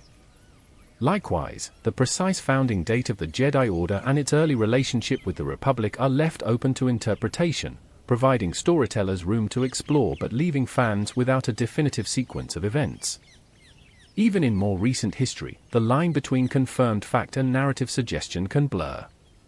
The High Republic era is a well-developed, richly detailed period in modern canon, but there are still stretches, particularly between its end and the event of the Phantom Menace, that are largely undocumented. The 1,000 Years of Peace before the prequel trilogy are referenced repeatedly, but the level of actual conflict or Sith influence during that time remains unclear. The Rule of Two guarantees that the Sith were active in secret, yet how they moved their plan forward in specific detail before the rise of Darth Sidious is only partially revealed. The prequel and Clone Wars eras, while heavily documented in animation, film, and novels, also contain moments of narrative friction. The depiction of the Jedi Order's philosophy can vary subtly between mediums, sometimes emphasizing compassion and adaptability, other times showing the Order as rigid and politically compromised. This difference may reflect creative interpretation, but for fans piecing together a single, unified portrayal, it can feel inconsistent. The transition from the fall of the Empire to the rise of the First Order is one of the most notable gaps in the modern timeline. We know the Battle of Jakku in 5 ABY ended the Imperial war effort in the known galaxy, and we know Imperial remnants fled into the unknown regions, but the specifics of how they reorganized into the First Order, and how Supreme Leader Snoke came to lead them, are largely unexplored. The Mandalorian and related series are beginning to fill this space, showing the Empire's remnants experimenting with cloning and advanced military projects, but the full path from Jakku to Starkiller Base is still a puzzle. The unknown regions themselves are another source of ambiguity. Canon acknowledges their navigational hazards, hidden civilizations, and connection to the Sith, but offers few concrete maps or histories. The Chiss ascendancy, for example, is central to Grand Admiral Thrawn's backstory, yet most of what is known comes from novels that blend political intrigue with hints of larger dangers that remain unnamed. Exegol's location and role in Sith history raise further questions, particularly about how it fits into the wider galactic narrative. Even the sequel trilogy's core conflict contains elements that leave the historian in-universe with an incomplete record. The exact origins of the Final Order's fleet on Exegol, how such a vast construction effort remained hidden for decades, are only partially addressed in supplementary material. Likewise, Rey's early life, Palpatine's survival, and Snoke's creation are touched on in multiple sources but not yet fully aligned into a single, coherent timeline. These gaps are not necessarily failings. In-universe, they can be explained as the result of lost records, deliberate historical manipulation, or the fact that history in Star Wars is often told from the perspective of those who lived it, who may be biased, incomplete, or simply wrong. Out of universe, they reflect the fact that Star Wars is a living mythology. The story group curates canon with a long view, allowing some questions to remain open so that future storytellers can define them. This approach mirrors the way ancient myths evolve. Parts are forgotten, others are retold differently, and new layers are added to old stories as they pass from one generation to the next. For the reader of this guide, it is important to hold two truths at once, that the canon timeline is the official record of the galaxy's history, and that within it, there are spaces where the map is incomplete. Those spaces are not flaws to be erased, but opportunities for discovery, open hyperspace lanes for the storytellers yet to come. As we move forward into exploring the key figures, locations, and cultures of the galaxy, these gaps should be kept in mind, for they are as much a part of the Star Wars experience as the events that are firmly recorded in the archives. The Jedi Order's history is best understood not only through its structure and philosophy, but through the individuals who defined it in times of peace and crisis. While the Order is often presented as a unified whole, its members have always been diverse in temperament, approach, and interpretation of the Force. From the galaxy's earliest recorded eras to its most recent conflicts, certain Jedi have stood apart, leaving legacies that shaped the path of the Order for centuries. In the waning centuries before the High Republic era, figures such as Master Skier and Keeve Trennis embodied the spirit of exploration that defined the Jedi's Golden Age. Their missions in the Outer Rim, chronicled during the High Republic, reveal a Jedi Order deeply connected to the people of the galaxy, with its members working as diplomats, healers, and guardians rather than soldiers. The High Republic's great leaders, including Stellan Gios and Avar Kriss, navigated the balance between service to the Force and service to the Republic, proving that leadership in the Jedi Order could take many forms. Yet even in their era, the Jedi faced moral trials, whether to respond to threats with decisive action or patient diplomacy, that foreshadowed future divisions. In the centuries that followed, the Order shifted toward the more centralized and rigid institution seen during the prequel trilogy. Among the most revered of this era was Yoda, whose tenure as a member of the Jedi High Council spanned over 8 centuries. Yoda's wisdom, patience, and deep mastery of the Force made him a living embodiment of the Jedi Code, though his adherence to tradition also left him vulnerable to the subtle rise of the Sith. His contemporary, Mace Windu, represented the warrior-philosopher ideal, a master of lightsaber combat who balanced the Jedi's commitment to peace with the pragmatic use of strength when required. Windu's creation of the lightsaber form Varpad, channeling the opponent's dark intent without succumbing to it, was as controversial as it was effective, a sign of his willingness to push the boundaries of Jedi orthodoxy in pursuit of victory. Qui-Gon Jinn, though less politically powerful than Yoda or Windu, stands as one of the most influential Jedi in shaping the saga's central events. A maverick within the Order, Qui-Gon valued the living Force above institutional doctrine, often following his instincts even when they clashed with the Council's decisions. His discovery of Anakin Skywalker and his belief that the boy was the chosen one set the stage for the galaxy's most consequential chain of events. Qui-Gon's own studies into immortality within the Force allowed him to achieve consciousness after death, a teaching he later passed to Yoda and Obi-Wan, ensuring that the Jedi could guide future generations even after their physical passing. Obi-Wan Kenobi, Keegan's apprentice, became one of the Order's most steadfast defenders during the Clone Wars. Known for his mastery of defensive combat and his unwavering commitment to duty, Obi-Wan embodied the Jedi ideal even as the galaxy collapsed around him. His role in training both Anakin Skywalker and later Luke Skywalker made him a bridge between the fall of the Jedi and its rebirth. While his loyalty to the Republic drew him into the war, his exile on Tatooine and quiet guardianship of Luke showed a patience and long-term vision rare in any era. Anakin Skywalker's story is the most complex and tragic in the Jedi's history. A prodigy in the Force and a gifted warrior, Anakin was both the Order's greatest hope and its greatest failure. His inability to reconcile his deep emotional attachments with the Jedi Code, combined with manipulation by Darth Sidious, led to his fall and transformation into Darth Vader. Yet even in darkness, Anakin's destiny remained tied to the prophecy of the Chosen One, and in the end, he fulfilled it, destroying Sidious and bringing balance to the Force through an act of self-sacrifice. During the Age of the Empire, when the Jedi were nearly extinct, a few survivors carried the light forward. Kanan Jarrus, a Padawan who escaped Order 66, lived in hiding until he could no longer ignore the call to fight against the Empire. His eventual training of Ezra Bridger in Star Wars Rebels demonstrated how the Jedi's legacy could adapt outside the formal structure of the Order. Ahsoka Tano, once Anakin's apprentice, walked away from the Jedi during the Clone Wars after losing faith in the Council's judgment.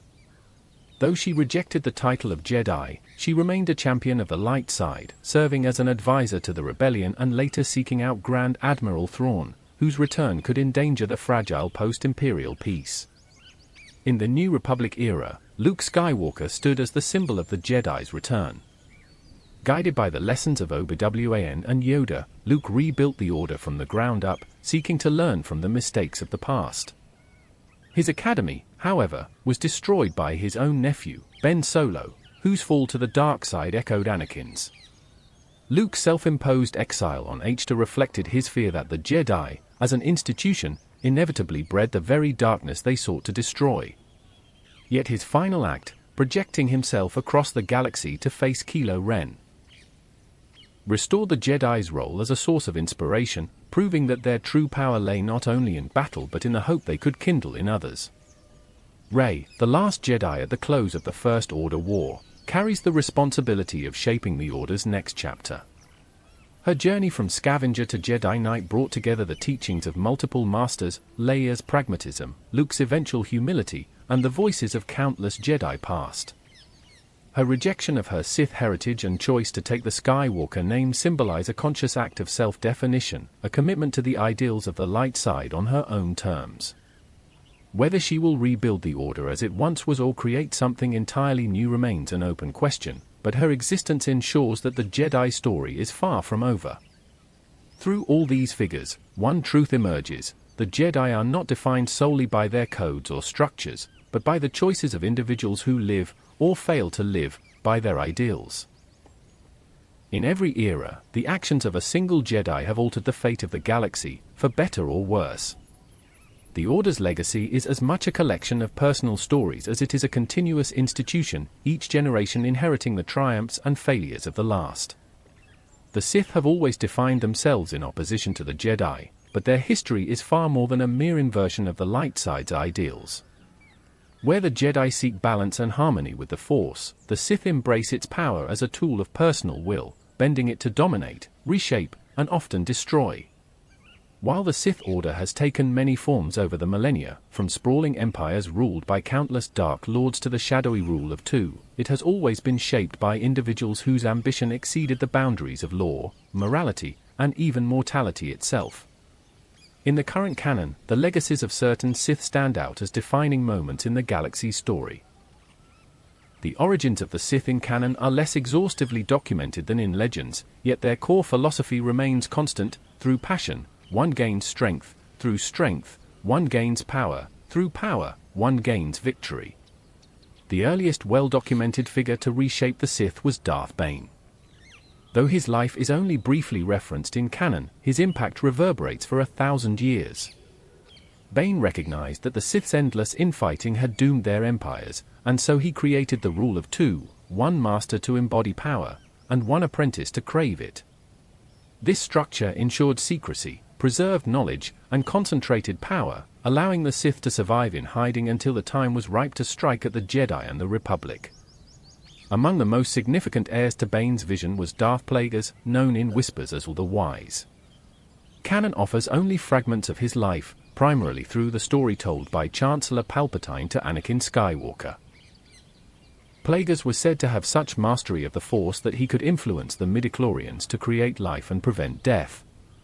His fatal flaw was his belief that his apprentice, Darth Sidious, could be trusted to share his vision. In the end, Sidious murdered him in his sleep, taking all he had learned and bending it to his own ends. Whether Plagueis truly achieved the power to cheat death or whether his legend was part of Sidious's manipulation remains an open question in canon, but his role as the final master before the Sith's triumph is unquestioned. Darth Sidious, or Emperor Sheev Palpatine, stands as the most successful Sith Lord in galactic history. A master of deception, political maneuvering, and the dark side, Sidious spent decades weaving an intricate plan to destroy the Jedi and replace the Republic with the Empire. His genius lay in patience. Orchestrating the Naboo crisis to gain power, engineering the Clone Wars to weaken the Jedi and the Senate simultaneously, and finally executing Order 66 to wipe out the Jedi in a single stroke. Once in power, Sidious reshaped the galaxy in the Sith's image, ruling through fear, propaganda, and overwhelming military might. Even death could not end his ambitions. Through cloning and Sith alchemy, he returned decades later in the unknown regions, creating the Final Order and attempting once more to impose Sith dominance over the galaxy. His defeat at the hands of Rey ended his 1,000-year legacy of Sith planning, but his influence remains deeply embedded in the galaxy's history. Darth Tyrannus, known publicly as Count Dooku, was both a Sith Lord and a former Jedi Master, making him a rare figure who bridged the two orders. His disillusionment with the Republic's corruption made him a willing apprentice to Sidious, though he saw himself as a reformer rather than a servant.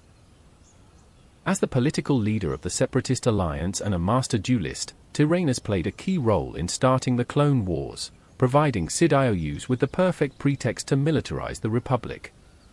Yet, like many Sith apprentices, he was ultimately a pawn, discarded and killed by Anakin Skywalker at Sidious's command when he had outlived his usefulness.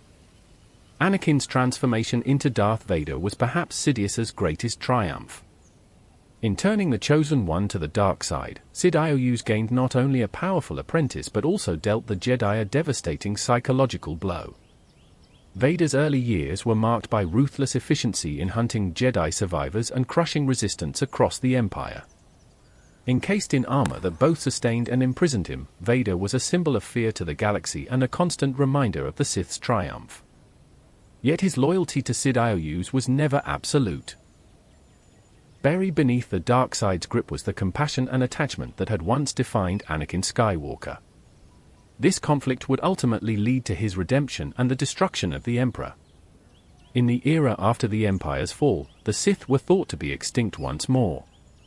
Yet the rise of Supreme Leader Snoke, a creation of Palpatine's genetic engineering and alchemical mastery, showed that the Sith's legacy could continue through proxies. While Snoke himself was not technically a Sith Lord, he wielded the dark side with formidable skill, serving as Palpatine's agent in shaping the First Order and corrupting Ben Solo into Kylo Ren.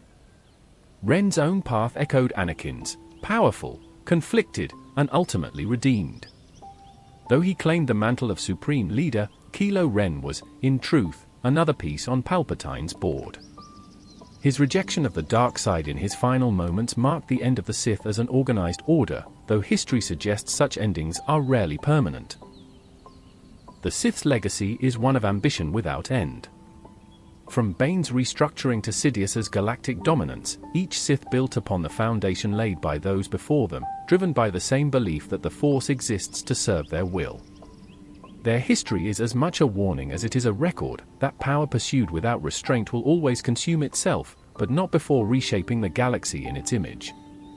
Just as the Jedi story is told through individuals who defined their era, the Sith's history is marked by figures who sought to impose their vision upon the galaxy, and in doing so, set in motion the very forces that would one day destroy them. While the galaxy's history often revolves around the Force and those who wield it, many of its most decisive turns have come from leaders who possess no connection to it at all. In war and politics alike, strategy, diplomacy, and vision, or the lack thereof, have determined the outcome of conflicts as surely as any lightsaber.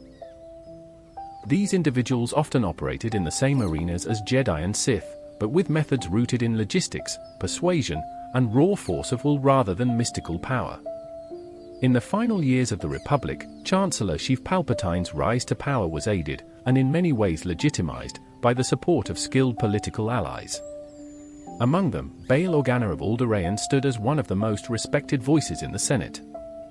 A diplomat at heart, Bail sought to preserve the Republic's ideals even as its political machinery ground under the strain of war. His quiet alliance with the Jedi and later his role in founding the Rebel Alliance placed him at the heart of the galaxy's resistance to tyranny. Mon Mothma, another of the Republic's most capable senators, took on the mantle of leadership during the rebellion's most desperate years. Her public denunciation of Palpatine's rule, delivered at great personal risk, cemented her as the political face of the rebellion. As Chancellor of the New Republic, she championed demilitarization, believing that lasting peace could not be built on constant preparation for war. While her policies fostered a decade of relative stability, they also left the Republic unprepared for the sudden rise of the First Order. On the Imperial side, few figures embodied the cold efficiency of authoritarian governance more than Wilhuff Tarkin. Rising through the Republic's military during the Clone Wars, Tarkin became one of the Empire's most trusted strategists. His doctrine of rule through fear of force found its ultimate expression in the Death Star project, which he oversaw with unflinching determination. Tarkin's destruction of Alderaan was not simply an act of cruelty, it was the calculated application of terror as a political weapon. His death at the Battle of Yavin removed one of the Empire's most formidable minds, though his strategic influence persisted in Imperial doctrine for decades. Other Imperial officers demonstrated the diverse forms leadership could take within a militarized state. Grand Admiral Thrawn, a Chiss outsider within the human-centric Imperial hierarchy, rose to prominence through unmatched tactical brilliance. Thrawn's approach to warfare, studying an enemy's art, culture, and psychology to predict their moves, was as unconventional as it was effective. While loyal to the Empire's cause, his loyalty was rooted not in ideology but in pragmatism and his own long-term goals for the Chiss ascendancy. His disappearance into the unknown regions at the end of the rebellion's war against him left his fate uncertain, though Canon hints at his eventual return. In the rebellion's military ranks, leadership often came from those who had survived the worst of the Empire's oppression. General Jan Dodonna, Admiral Akbar, and General Kree Medine each brought unique expertise to the Alliance's campaigns, whether in fleet tactics, ground operations, or special forces deployment. Akbar's strategic planning at Endor, using the fleet's agility and coordination to exploit the Death Star's vulnerabilities, was instrumental in the Empire's defeat. The rise of the First Order brought a new generation of commanders, many of them indoctrinated from youth. General Armitage Hux, though young and ambitious, commanded the Starkiller base operation and exemplified the First Order's ruthless militarism. His obsession with discipline and order masked a deep personal insecurity, a flaw exploited by both Kylo Ren and later the Resistance. On the naval side, Captain Moden Kennedy and General Pride represented the First Order's more seasoned leadership, with Pride's loyalty ultimately lying with the resurrected Emperor. In the Resistance, leadership was defined by adaptability and survival. General Leia Organa, carrying the dual legacies of Alderaan and the Rebellion, held the fractured galaxy's last true opposition together through sheer determination. Her ability to inspire loyalty in both veterans and recruits allowed the Resistance to endure catastrophic losses and ultimately regroup for the final battle at Exegol. Poe Dameron emerged from her mentorship as a capable leader in his own right, learning to balance daring heroism with the responsibility of command. Across every era, these leaders, whether senators, admirals, or generals, proved that the galaxy's fate was often decided in council chambers and command centers as much as on the battlefield. The Jedi and Sith may have wielded the Force, but without the logistical genius, political vision, and sheer resolve of these figures, the great conflicts of the galaxy would have been fought very differently, and their outcomes might have been unrecognizable. The galaxy's history is inseparable from the worlds that have served as its centers of power, culture, and conflict. While the Orky and its wielders may shape events, geography, resources, and political influence often determine where those events unfold. Certain planets and star systems stand out across eras, not merely as settings for key battles or negotiations, but as recurring symbols of ideals, ambitions, and struggles that have defined the galaxy's fate. Coruscant, the jewel at the galaxy's core, has been the beating heart of political power for millennia. As the capital of the Republic and later the Empire, its ecumenopolis, covering the entire planet, symbolized the triumph of centralized governance and galactic unity, but also the dangers of bureaucracy and corruption. Its Senate Rotunda was the stage for both democracy's highest ideals and its most profound betrayals, culminating in the moment Palpatine declared himself Emperor. In Canon, Coruscant's status as the political hub gave it unparalleled influence. Decisions made here rippled outward to the furthest reaches of the Outer Rim. Yet its physical and cultural distance from frontier worlds often made it a symbol of detachment and elitism in the eyes of those who lived far from its towers. Naboo, by contrast, represents a blend of natural beauty, cultural artistry, and unexpected political significance. The lush plains, rolling hills, and aquatic cities of the Gungan people made it a world of diversity and harmony, at least in its ideal state. Naboo's place in galactic history is outsized compared to its size, producing leaders such as Queen Padme Amidala and Senator Palpatine. Its defense against the Trade Federation's invasion during the Naboo crisis was a catalyst for the Republic's militarization and the rise of Palpatine's political power. Naboo's dual cultures, the human settlements and the Gungan underwater cities, also highlight the galaxy's recurring theme of unity across difference. Mandalore's legacy is far different. Its history is defined by a warrior tradition that once rivaled the Jedi in strength and influence.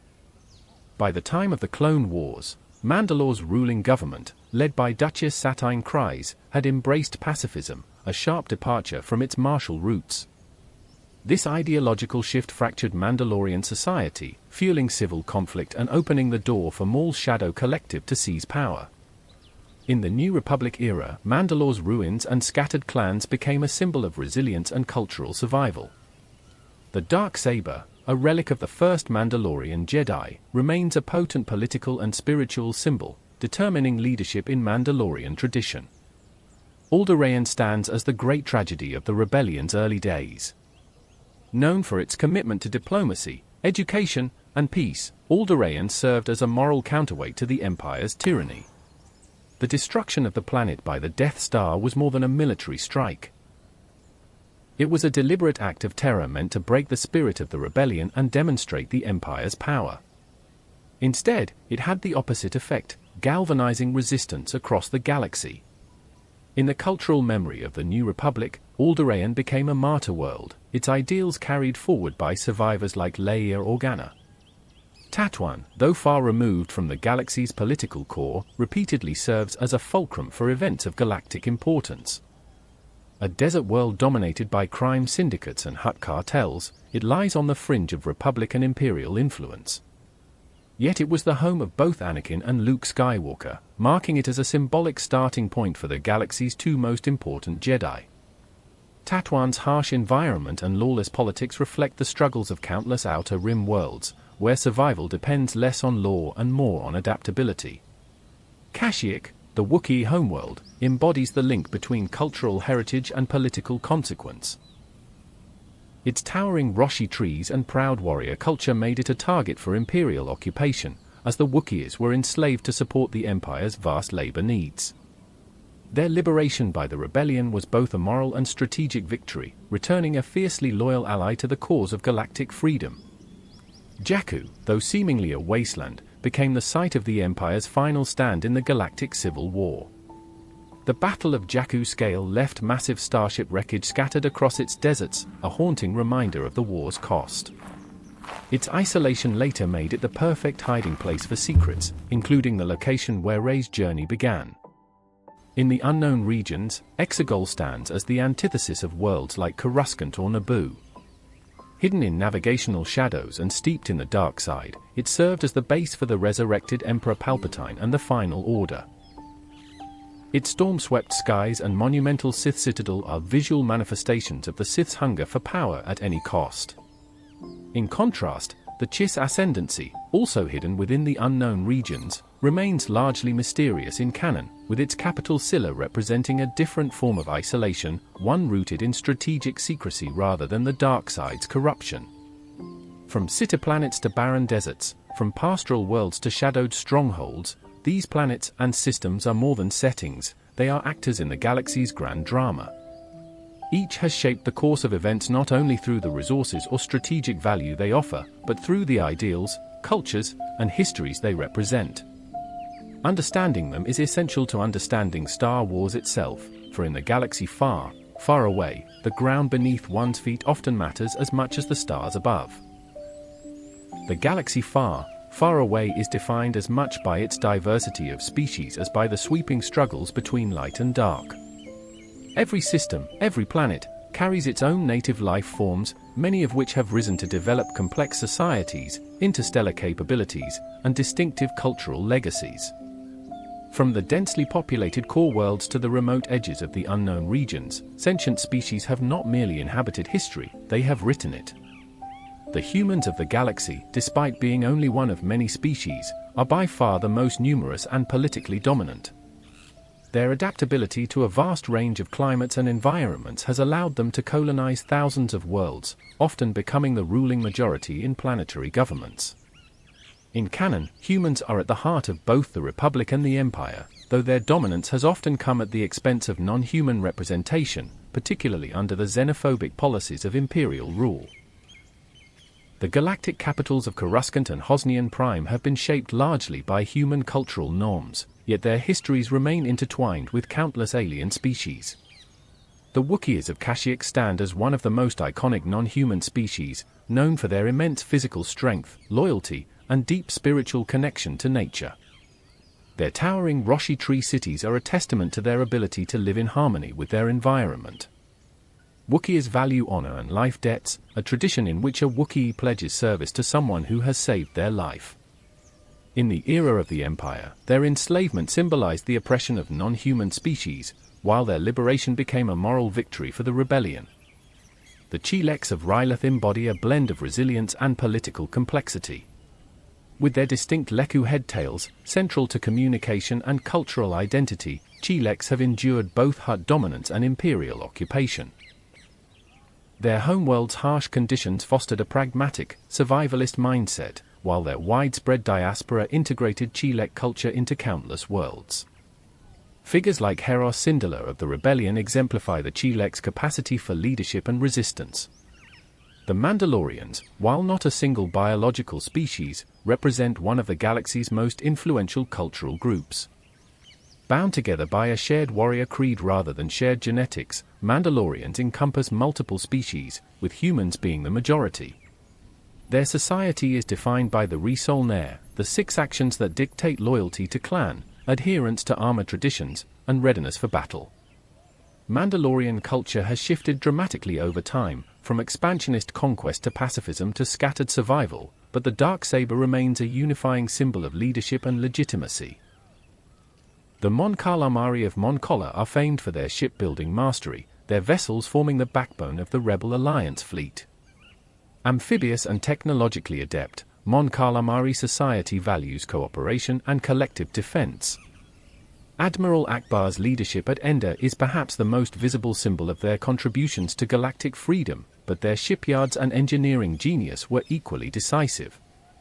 The Chiss of the unknown regions, known primarily through Grand Admiral Thrawn, stand apart for their isolationist stance and precise, calculated approach to both diplomacy and war. Blue-skinned with glowing red eyes, they operate under the rule of the Chiss Ascendancy, a structured and highly strategic society that prefers preemptive action against threats. Their existence challenges the galaxy's perception of the unknown regions as purely lawless. Species like the Zabrak, Nautilans, and Togruta have left their mark largely through individual figures whose personal legacies shape galactic memory. Darth Maul's Zabrak heritage contributed to his formidable endurance and martial ferocity, while Jedi Master Kit Fisto, a Nautilan, brought aquatic adaptability to missions in varied environments. Ahsoka Tano, a Togruta, embodies her people's communal values and heightened spatial awareness in combat. Even small or obscure species have occasionally played outsized roles. The Ewoks of Endor, dismissed as primitive by the Empire, proved that technological disparity did not guarantee defeat. Their successful resistance against Imperial forces during the Battle of Endor was a reminder that cultural unity and environmental mastery can overcome superior firepower. Similarly, the diminutive Jawas and cunning Rodians of the Outer Rim illustrate the resourcefulness required to survive on the galaxy's fringes. The interplay of species and culture is central to Star Wars lore. Some have thrived under galactic unification, while others have suffered under its hierarchies and prejudices. Alliances, rivalries, and diasporas have reshaped not only the demographics of worlds, but the politics and conflicts that define eras.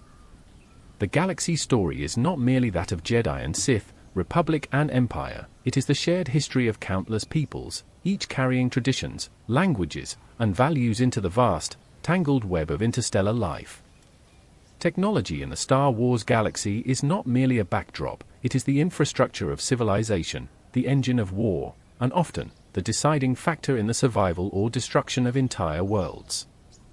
From the everyday convenience of droids and repulsor-lift transport to the awe-inspiring terror of planet-killing superweapons, engineering has shaped galactic history in ways both subtle and spectacular.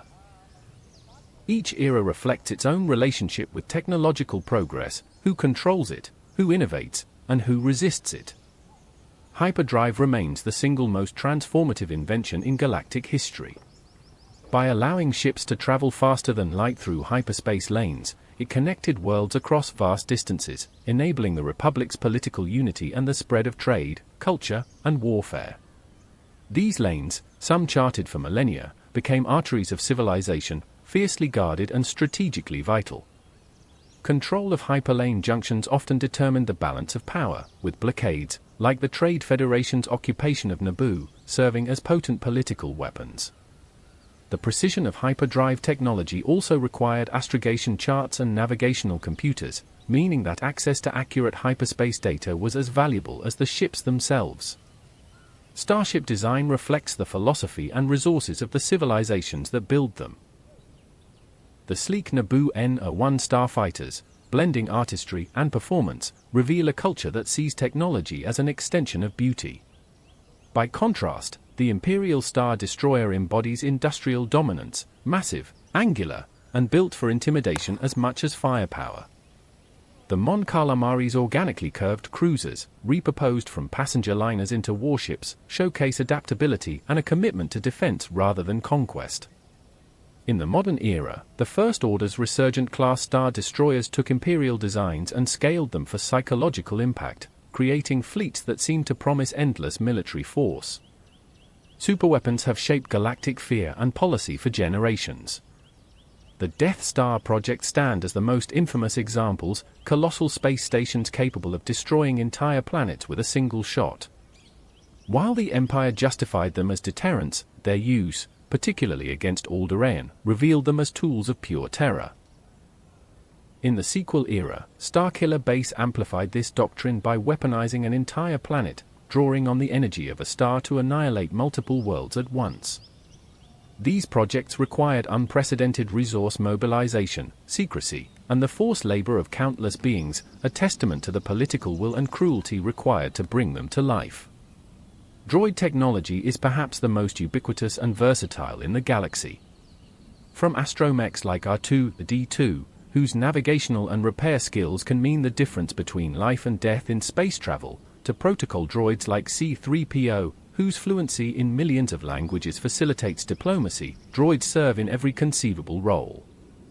The Clone Wars demonstrated their military potential on a massive scale. The Separatist droid army fielded battle droids in the billions, favoring quantity and coordination over individual skill.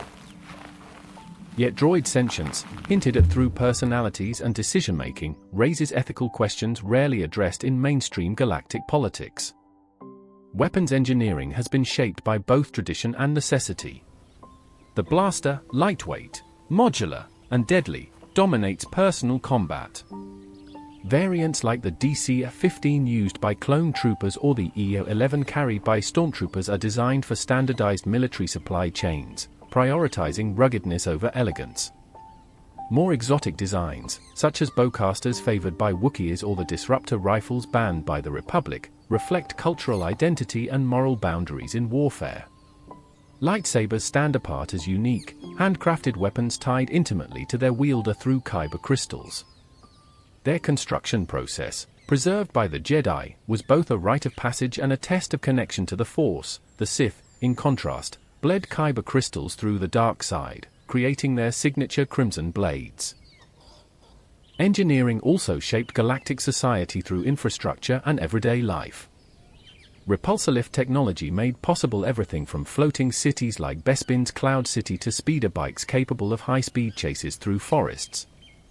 Energy shielding, used on starships and planetary installations alike, changed the nature of siege warfare and personal defense. Even the simplest devices, hollow projectors for communication, back-to-tanks for healing, represent centuries of refinement, making the galaxy's vast scale feel interconnected and survivable. Yet technological advancement has rarely been neutral. Those who control it can dictate the galaxy's future. The Republic's reliance on Kaminoan cloning facilities during the Clone Wars bound its military fate to a single technological source. The Empire's focus on massive, centralized superweapons left it vulnerable to targeted strikes by nimble insurgent forces. The First Order's heavy investment in sheer destructive power mirrored its ideological roots in fear and domination, while the Resistance thrived on scavenged technology, adaptability, and the ingenuity of smaller crews. Throughout canon, innovation has always been double-edged, capable of uplifting civilizations or annihilating them. The difference lies in who wields it, and to what end. In the galaxy far, far away, progress is never simply a matter of invention, it is a matter of intent, control, and the willingness to accept the consequences of power. The Force is the unseen thread that binds the galaxy together, a mystical energy field that transcends planetary borders, political factions, and even time itself. In canon, it is described as generated by all living things, flowing through and connecting them, yet also existing as something greater than the sum of its parts. While to the uninitiated it may seem a supernatural gift possessed by a rare few, the Force is not exclusive. It is omnipresent, though only some beings are attuned enough to consciously interact with it. Jedi teachings frame the Force as having two primary aspects, the light side and the dark side. The light side emphasizes harmony, selflessness, and balance, guiding practitioners toward compassion and the protection of life. The Jedi Order, as it developed during the Republic's millennia of stability, built a rigid code around this interpretation, discouraging attachment, personal ambition, and emotional extremes. For the Jedi, the Force is both a power to be used and a trust to be safeguarded, a relationship based on service rather than domination. The dark side, in contrast, draws upon passion, fear, anger, and ambition. The Sith, its most infamous adherents, see these emotions not as dangers to be suppressed but as strengths to be harnessed. The dark side is seductive, offering quick and overwhelming power at the cost of one's moral grounding and often one's physical well-being. Canon shows that the dark side is not inherently separate from the Force, it is an aspect of it, a potentiality within the same energy field. The Sith's philosophy, embodied in the Rule of Two, centers on the accumulation of power through deception, competition, and eventual succession by violent overthrow. Yet canon also acknowledges paths that defy a simple light-dark binary. The Bendu, encountered by Kanan Jarrus in Star Wars Rebels, describes itself as the one in the middle, embodying neither side exclusively. The Night Sisters of Dathomir practice a form of Force magic tied to the dark side but filtered through their own cultural traditions, relying on alchemy, illusions, and life-draining spells. These examples hint at the Force's flexibility and its capacity to manifest differently across species, worlds, and philosophies. The biological dimension of the Force is canonically linked to midichlorians, microscopic life forms that live within cells and act as intermediaries between living beings and the Force. High midichlorian counts are correlated with strong Force sensitivity, as in the case of Anakin Skywalker, whose count was unprecedented. While midichlorians remain a controversial subject among fans for their scientific framing of a mystical concept, in story they do not diminish the Force's spiritual dimension, they merely provide a biological lens through which its connection can be measured. Prophecy and destiny are recurring themes in how the Force operates. The Jedi interpreted the prophecy of the Chosen One to mean that a singular being would bring balance to the Force, ending the Sith threat. This prophecy's fulfillment, whether through Anakin's destruction of the Emperor, his later return as Vader, or even through Rey's actions in the sequel era, remains a point of debate within canon. The Force itself seems to guide events through visions, dreams, and inexplicable coincidences, though whether this guidance is conscious will or natural flow remains open to interpretation. Force abilities range from the familiar, telekinesis, mind influence, enhanced reflexes, to the extraordinary, such as Force healing, Force lightning, and astral projection across vast distances. Canon also depicts rarer phenomena.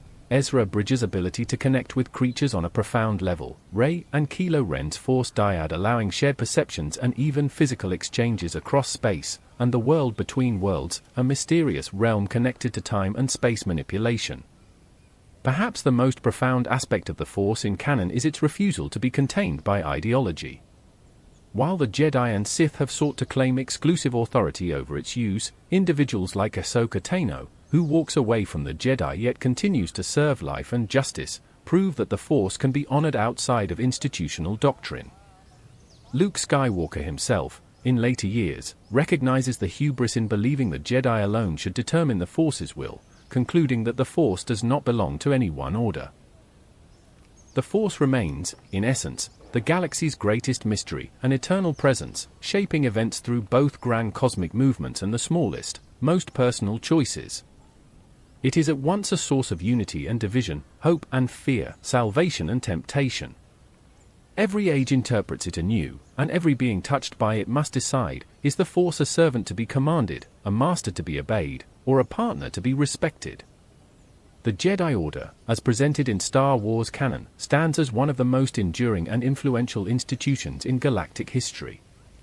More than an assembly of Force-sensitive individuals, it is a monastic, scholarly, and paramilitary organization shaped by millennia of tradition. Its origins stretch so far into antiquity that many details have been lost, remembered only in fragments of archives and oral histories. What is clear is that the Jedi saw themselves as servants of the Force first and foremost, bound to preserve peace and act as guardians of justice throughout the galaxy.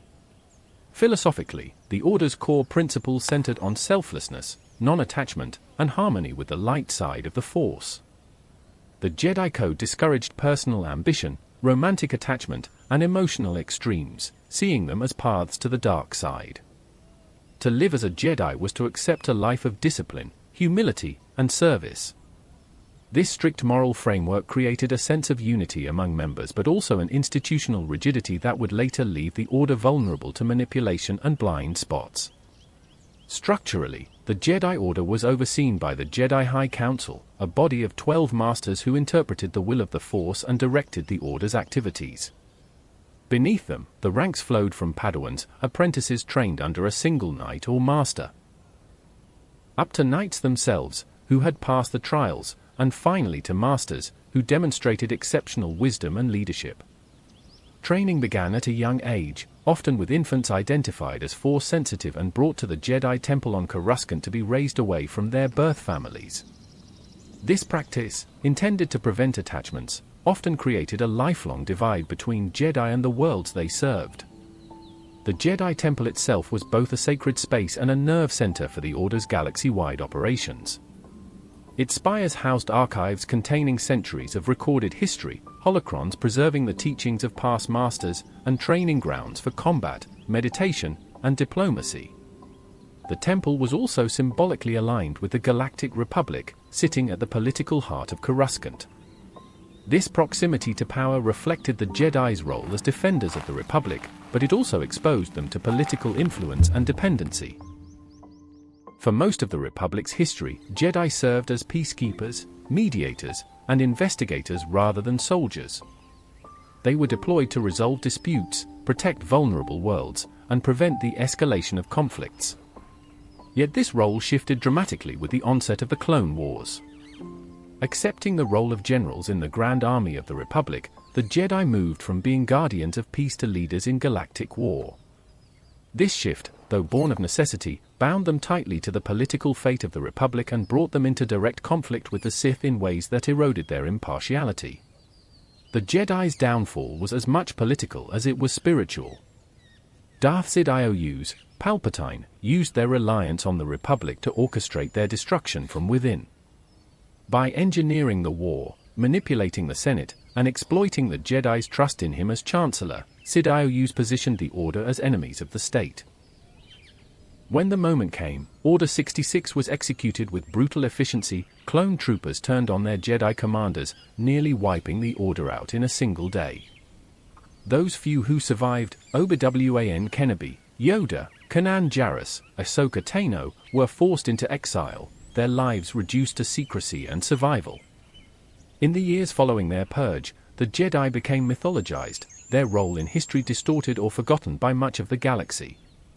The Empire actively suppressed records of the Order, framing them as traitors and extremists. By the time of Luke Skywalker's rise, knowledge of the Jedi had diminished to scattered legends. Luke's attempt to rebuild the Order in the years after the Empire's fall was ambitious but fragile. His training of a new generation, including Ben Solo, ended in tragedy, reinforcing the idea that the Jedi's survival depended not merely on skill with the Force, but on adapting their philosophy to avoid the mistakes of the past. Canon leaves the question of the Jedi Order's future open-ended. Rey's inheritance of the ancient text suggests the possibility of a new path, one that may balance tradition with a broader, more flexible understanding of the Force. The lesson of the Jedi is not that their ideals were flawed, but that their institutions must evolve to meet the challenges of an ever-changing galaxy. The Force may be eternal, but the forms through which it is served must adapt, or risk repeating the same cycle of rise and fall. We've traveled far in our exploration of Star Wars canon. From the vast architecture of galactic history to the intricate cultures and beliefs that define its countless species, we've traced the forces, both literal and political, that have shaped the galaxy far, far away. We began with the foundations of the Star Wars universe, anchoring our understanding in its timeline and the distinction between canon and legend. We then navigated the tides of the Republic, the Empire, the Rebellion, and the Resistance, seeing how governments rise and fall under the weight of ideals, ambition, and war. Our path took us through the galaxy's diversity of beings, from the Wookiee's towering forests to the Twi'lek sun-scorched Rylith, before shifting to the machines and marvels that make interstellar life possible, hyperdrive routes, droid armies, and weapons so vast they can extinguish worlds. We then moved deeper, into the mystery at the galaxy's heart, the Force. We explored its light and dark sides, its biological connection through midichlorians, and its many interpretations across cultures. From there, we saw how the Jedi Order rose, faltered, and fell, an institution both noble and flawed, whose history is inseparable from the galaxy's own fate. But history is never one-sided. The Jedi story cannot be told without its reflection. The Sith and the other dark-aligned orders who have shaped the galaxy through deception, conflict, and a mastery of the same force they claim to oppose. In the next chapter, we will step into the shadows, tracing the Sith from their ancient beginnings through the cunning philosophy of the Rule of Two, into their subtle infiltration of the Republic, and their survival across centuries of supposed extinction. We will also look at the Night Sisters, the Inquisitorius, and other Keepers of the Dark, each adding their own chapter to the story of the galaxy's eternal struggle. And if you've enjoyed this journey so far, remember, just like the Force, stories grow stronger the more we share them. So if you're listening to the YouTube audiobook version of this work, please like the video, share it with fellow fans, and subscribe for the next chapter. That way, you'll be ready when we descend into the shadows, where truth, power, and betrayal weave together in the dark tapestry of the Sith.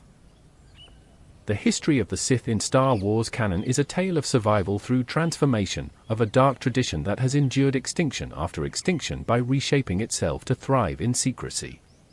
Where the Jedi sought harmony with the Force, the Sith sought dominion over it, viewing the Force not as a partner but as a tool to bend reality to their will.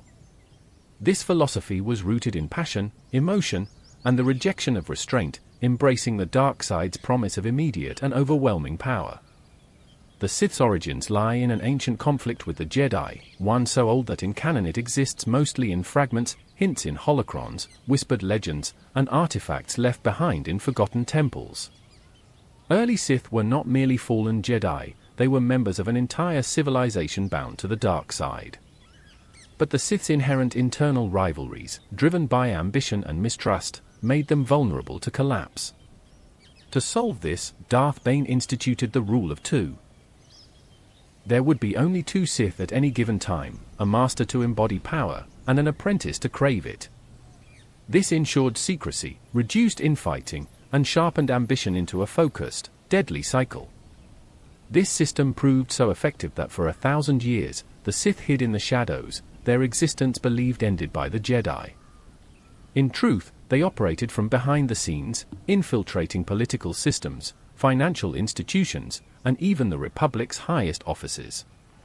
Darth Sidious, the culmination of this long game, used the rule of two to devastating effect, grooming Darth Maul, Count Dooku, and finally Anakin Skywalker as apprentices in succession while manipulating the Republic into tearing itself apart during the Clone Wars. The brilliance of Sidious's strategy lay in how he used the Jedi's own code and political entanglements against them, turning their role as peacekeepers into a liability. The Sith's survival is not just a matter of ideology but of adaptability. While the rule of two preserved the line of Sith lords, other dark side traditions existed outside it. The Night Sisters of Dathomir wielded Force magic distinct from Sith teachings, channeling the dark side into spells of illusion, necromancy, and physical transformation. They were a matriarchal society, blending ritual and combat, and though largely destroyed by General Grievous during the Clone Wars, their influence lived on through figures like Asajj Ventress and Merrin. During the reign of the Empire, Sidious established the Inquisitorius, a cadre of Force-sensitive agents trained to hunt surviving Jedi. These Inquisitors were not Sith in the strict sense, they lacked the full mastery or independence required by the rule of two. Instead, they served as expendable tools, feared enforcers who wielded spinning double-bladed lightsabers and employed torture, deception, and fear to root out the last remnants of Jedi resistance. Many were former Jedi themselves, broken and reshaped through dark side indoctrination. Even after the apparent fall of the Sith at the end of the original trilogy, the legacy of the dark side persisted. In the sequel era, the First Order's supreme leader Snoke, later revealed as a creation of Palpatine's contingency plans, trained Kylo Ren in a hybrid philosophy, blending Sith ruthlessness with a looser organizational structure. The Sith Eternal cult on Exegol, loyal to Sidious even after his death, carried forward ancient Sith rituals and massive military-industrial projects, culminating in the Final Order fleet. Here, the Sith's ideology fully merged with galactic conquest, promising not just domination but total annihilation of resistance. Canon portrays the Sith as more than just antagonists, they are the embodiment of the dark side's temptation. They offer a vision of the Force that is raw, unrestrained, and deeply personal. For the Sith, to live is to pursue power without apology, to seize control of destiny, and to destroy those who stand in the way. Yet this pursuit often carries the seeds of its own destruction. The apprentice, trained to overthrow the master, ensures that the Sith are both immortal in tradition and perpetually unstable. While the Jedi's legacy is one of service and sacrifice, the Sith's is one of survival through ambition and secrecy. Both draw from the same source, yet their philosophies could not be more opposed. The struggle between them is not simply good versus evil, it is a philosophical war over the nature of power itself. And as long as the galaxy turns, as long as the Force flows, there will always be shadows ready to rise again. The Clone Wars were more than just a galaxy-spanning military campaign, they were a meticulously engineered trap. On the surface, they appeared as a noble struggle between the Galactic Republic and the Confederacy of Independent Systems. In truth, they were a masterstroke of Sith manipulation, designed to weaken the Jedi, consolidate political power, and pave the way for the rise of the Empire. The war spark was lit when Count Dooku, secretly Darth Tyrannus and apprentice to Darth Sidious, united separatist movements under the banner of independence. The separatists claimed the Republic was corrupt and unresponsive, rallying systems frustrated by excessive taxation, bureaucratic inefficiency, and the Trade Federation's dominance. Many of their grievances were legitimate, but their leadership was steeped in deceit. The Separatist Council was composed of corporate leaders, warlords, and politicians who stood to gain from war profiteering, and all were pawns in the Sith's larger game. The Republic, lacking a standing army, turned to the mysterious clone force grown on Kamino. These clones, bred from the genetic template of bounty hunter Jango Fett, were engineered for loyalty, discipline, and rapid maturation. Led by Jedi generals, the Grand Army of the Republic became a symbol of unity and defense, but it was also the Sith's hidden weapon. Each clone carried within them the dormant programming of Order 66, a contingency command that would later doom the Jedi. On the battlefield, the war was a spectacle of technological and tactical escalation. The Republic fielded Venator-class Star Destroyers, ATTE walkers, and legions of clone troopers whose coordination and discipline were unmatched. The Separatists countered with vast droid armies, B-1 battle droids for mass deployment, B-2 super battle droids for heavier firepower, and specialized units like droideckers with their lethal shielded blasters. Space battles raged over critical hyperspace lanes, sieges ground cities into rubble, and covert operations shifted the balance of power in unexpected moments. But the Clone Wars were fought on more than just military fronts. They were a war of propaganda, where each side painted the other as the aggressor. The Republic portrayed itself as a defender of democracy, while separatist broadcasts denounced it as an oppressive regime serving only the core world's elite. Jedi found themselves acting as military commanders rather than peacekeepers, and while their leadership often brought victory, it also tied them to the war's bloodshed in the eyes of the galaxy. The conflict also strained the Jedi spiritually. Their code discouraged attachment, yet bonds inevitably formed between Jedi and the clones they commanded. Jedi like Anakin Skywalker and Obi-Wan Kenobi fought alongside soldiers who were not only comrades but living beings bred for a war they had no choice in. The moral weight of this reality clashed with the Jedi's ideals, deepening the cracks in the Order's unity. Meanwhile, Sidious played both sides with surgical precision. Through his identity as Chancellor Palpatine, he gained sweeping emergency powers, extended indefinitely under the pretense of wartime necessity. As Darth Sidious, he directed separatist strategies through Count Dooku, ensuring the war's progression served his ultimate goal, to exhaust the galaxy, weaken the Jedi, and justify a permanent transition to authoritarian rule. The war's final act came swiftly and with devastating precision. With General Grievous defeated and Count Dooku slain by Anakin Skywalker, Sidious no longer needed the separatists. He initiated Order 66, activating the clones' hidden inhibitor chips. In an instant, the Grand Army turned on its Jedi commanders, slaughtering them across the galaxy. The separatist leadership was systematically eliminated, and Palpatine, framing the Jedi as traitors, declared himself Emperor. The Clone Wars ended with the Republic's transformation into the Galactic Empire, but in truth, the Republic had been dying since the war began. The conflict had not only destroyed the Jedi's standing but had also restructured the galaxy's political landscape to serve the Sith's vision. What had begun as a war for freedom had been, from its very inception, a war for control. The Galactic Civil War was the inevitable consequence of the Empire's rise. Born in the shadow of the Clone Wars, it was less a sudden uprising and more a gradual ignition, system by system, person by person, until the fire could no longer be contained. Where the Clone Wars had been orchestrated by the Sith to consolidate power, the Civil War emerged as an organic rejection of that power's corruption, brutality, and disregard for freedom. The Empire's grip on the galaxy was absolute in scope but brittle in trust. Under Emperor Palpatine's rule, the Senate, the symbol of galactic democracy, was reduced to a hollow shell, its influence eroded until it was ultimately dissolved entirely. Regional governors, or MOFs, ruled with military authority, backed by fleets of star destroyers and the iron discipline of the Imperial Navy and Stormtrooper Corps. Entire worlds were subjugated through fear, economic control, and outright destruction, with dissidents crushed swiftly and without mercy. The Wookiees were enslaved, Mon Cala's freedom was stripped away, and countless Outer Rim worlds were exploited for resources and labor. The seeds of rebellion were scattered across these oppressed systems.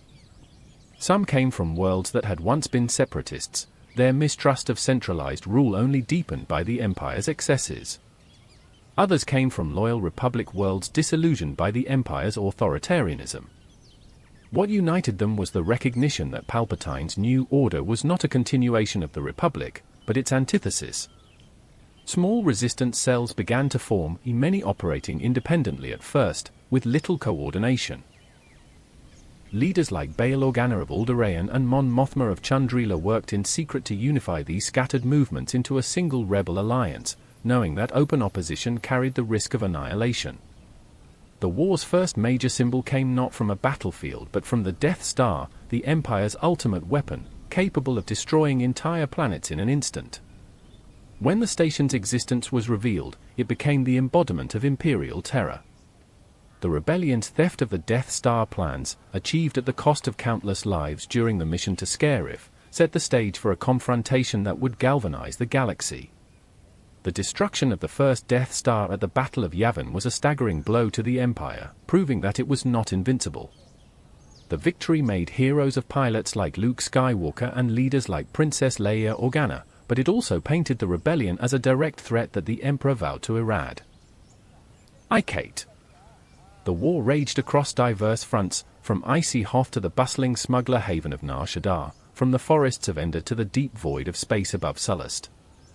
The rebels relied on hit-and-run tactics, striking where the Empire was weakest, then disappearing before retaliation could arrive. The Empire countered with overwhelming force, aiming to crush the Alliance through sheer military superiority. For the rebels, every victory was hard-won, every defeat a reminder of the war's fragility. The turning point came not solely through military might, but through the collapse of the Sith's own foundation. Darth Vader's redemption, triggered by his son's unyielding compassion, led to the death of Emperor Palpatine during the Battle of Endor. The second Death Star was destroyed, the Imperial fleet shattered, and the galaxy's most feared ruler was gone. Yet the war did not end instantly. Imperial remnants continued to fight, splintering into warlord factions that would challenge the New Republic for years to come. The Galactic Civil War was a crucible for the galaxy, reshaping its political map and proving that tyranny, no matter how entrenched, could be overthrown. But its legacy was complicated. The New Republic inherited a galaxy still haunted by decades of war, and the seeds of future conflict were already sown in the embers of Imperial defeat. For all the hope the rebellion brought, the Civil War was not an ending, it was another chapter in the galaxy's endless cycle of struggle between freedom and domination. The fall of the Empire at Endor marked a historic turning point, but it did not bring instant peace to the galaxy. The New Republic, forged from the ideals of the rebellion, faced the monumental task of rebuilding a government that could unite star systems scarred by decades of war. For a time, hope flourished.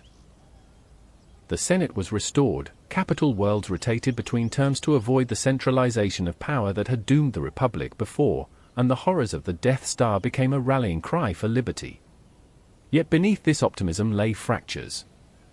The Imperial remnant, though weakened, remained a threat.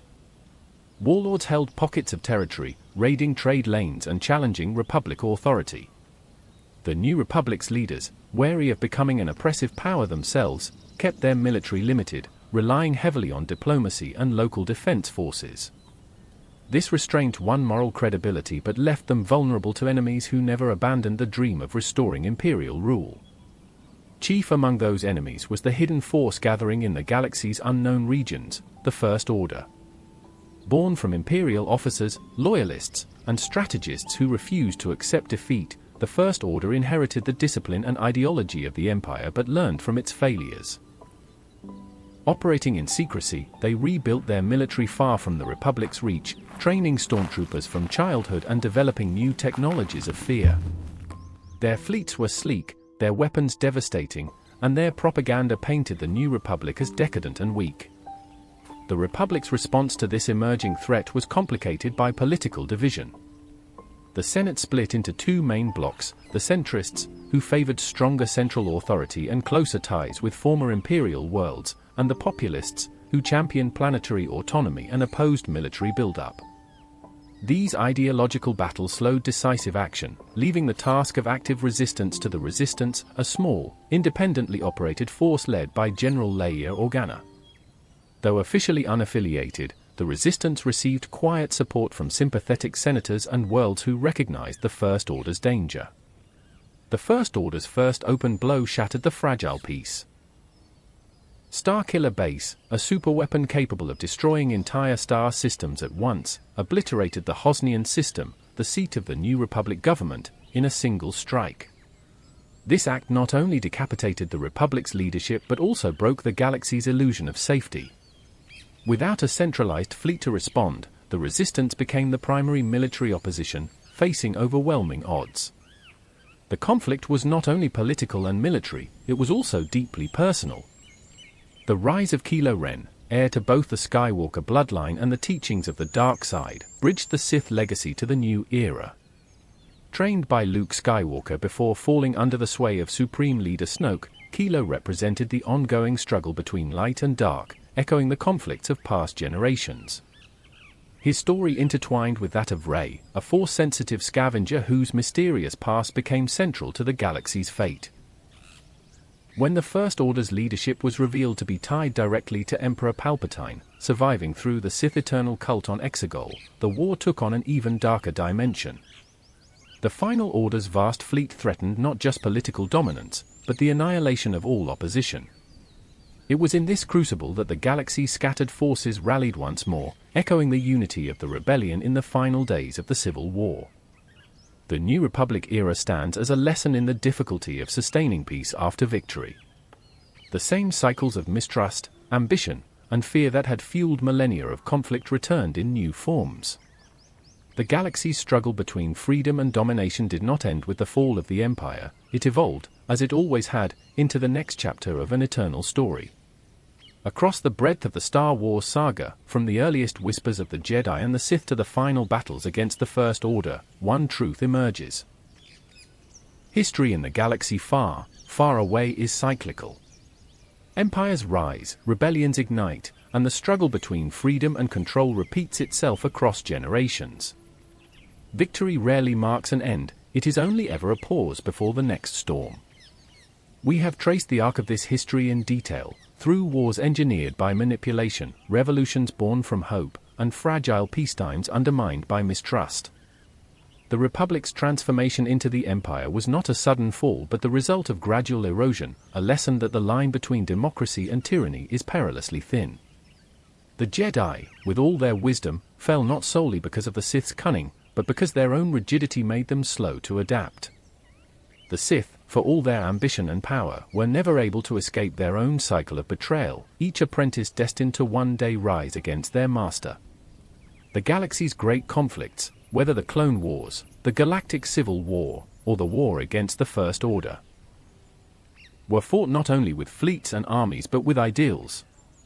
Every blaster shot, every duel between lightsabers, was an extension of deeper questions: who should wield power? How should it be held? And at what cost should peace be won? The lore we have explored shows us that the Star Wars universe is not a simple tale of light defeating dark, but of balance constantly shifting between the two. The Force itself reflects this truth: it is not inherently good or evil, but a current that can be bent toward compassion or domination. Those who seek to control it, whether as Jedi, Sith, or something in between, are ultimately shaped as much by their choices as by the destiny they believe awaits them. In the end, what keeps the galaxy turning is not just conflict, but resilience. Time and again, against overwhelming odds, individuals have stepped forward to make a stand. a princess who refuses to surrender, a farm boy who believes in redemption, a smuggler who chooses loyalty over profit, a scavenger who discovers her own place in the Force. These moments remind us that history is shaped not only by empires and orders, but by the choices of ordinary beings who decide that enough is enough. As we close this guide, we are left with the understanding that the Star Wars galaxy is a living history, its future unwritten. Somewhere, beyond the next hyperspace jump, there will be new alliances, new betrayals, and new battles for the soul of the galaxy. And when they come, the cycle will begin again, not as an endless curse, but as a testament to the enduring fight for hope. May the Force be with you, always. If you've enjoyed this story, if it's brought you peace, sparked your imagination, or carried you into another world, then I'm asking for your help to make something truly special. My vision for this channel is simple but ambitious. To create the best sleep stories on YouTube. Stories so immersive, so lovingly crafted, that they become the highlight of your nighttime routine. I want to take these tales, whether it's an epic Star Wars lore guide like this one, an intimate Harry Potter diary entry, or a reimagined classic like Cinderella or Little Red Riding Hood, and bring them to life with professional voice actors, custom soundscapes, and beautiful production values. But to do that, I need your support.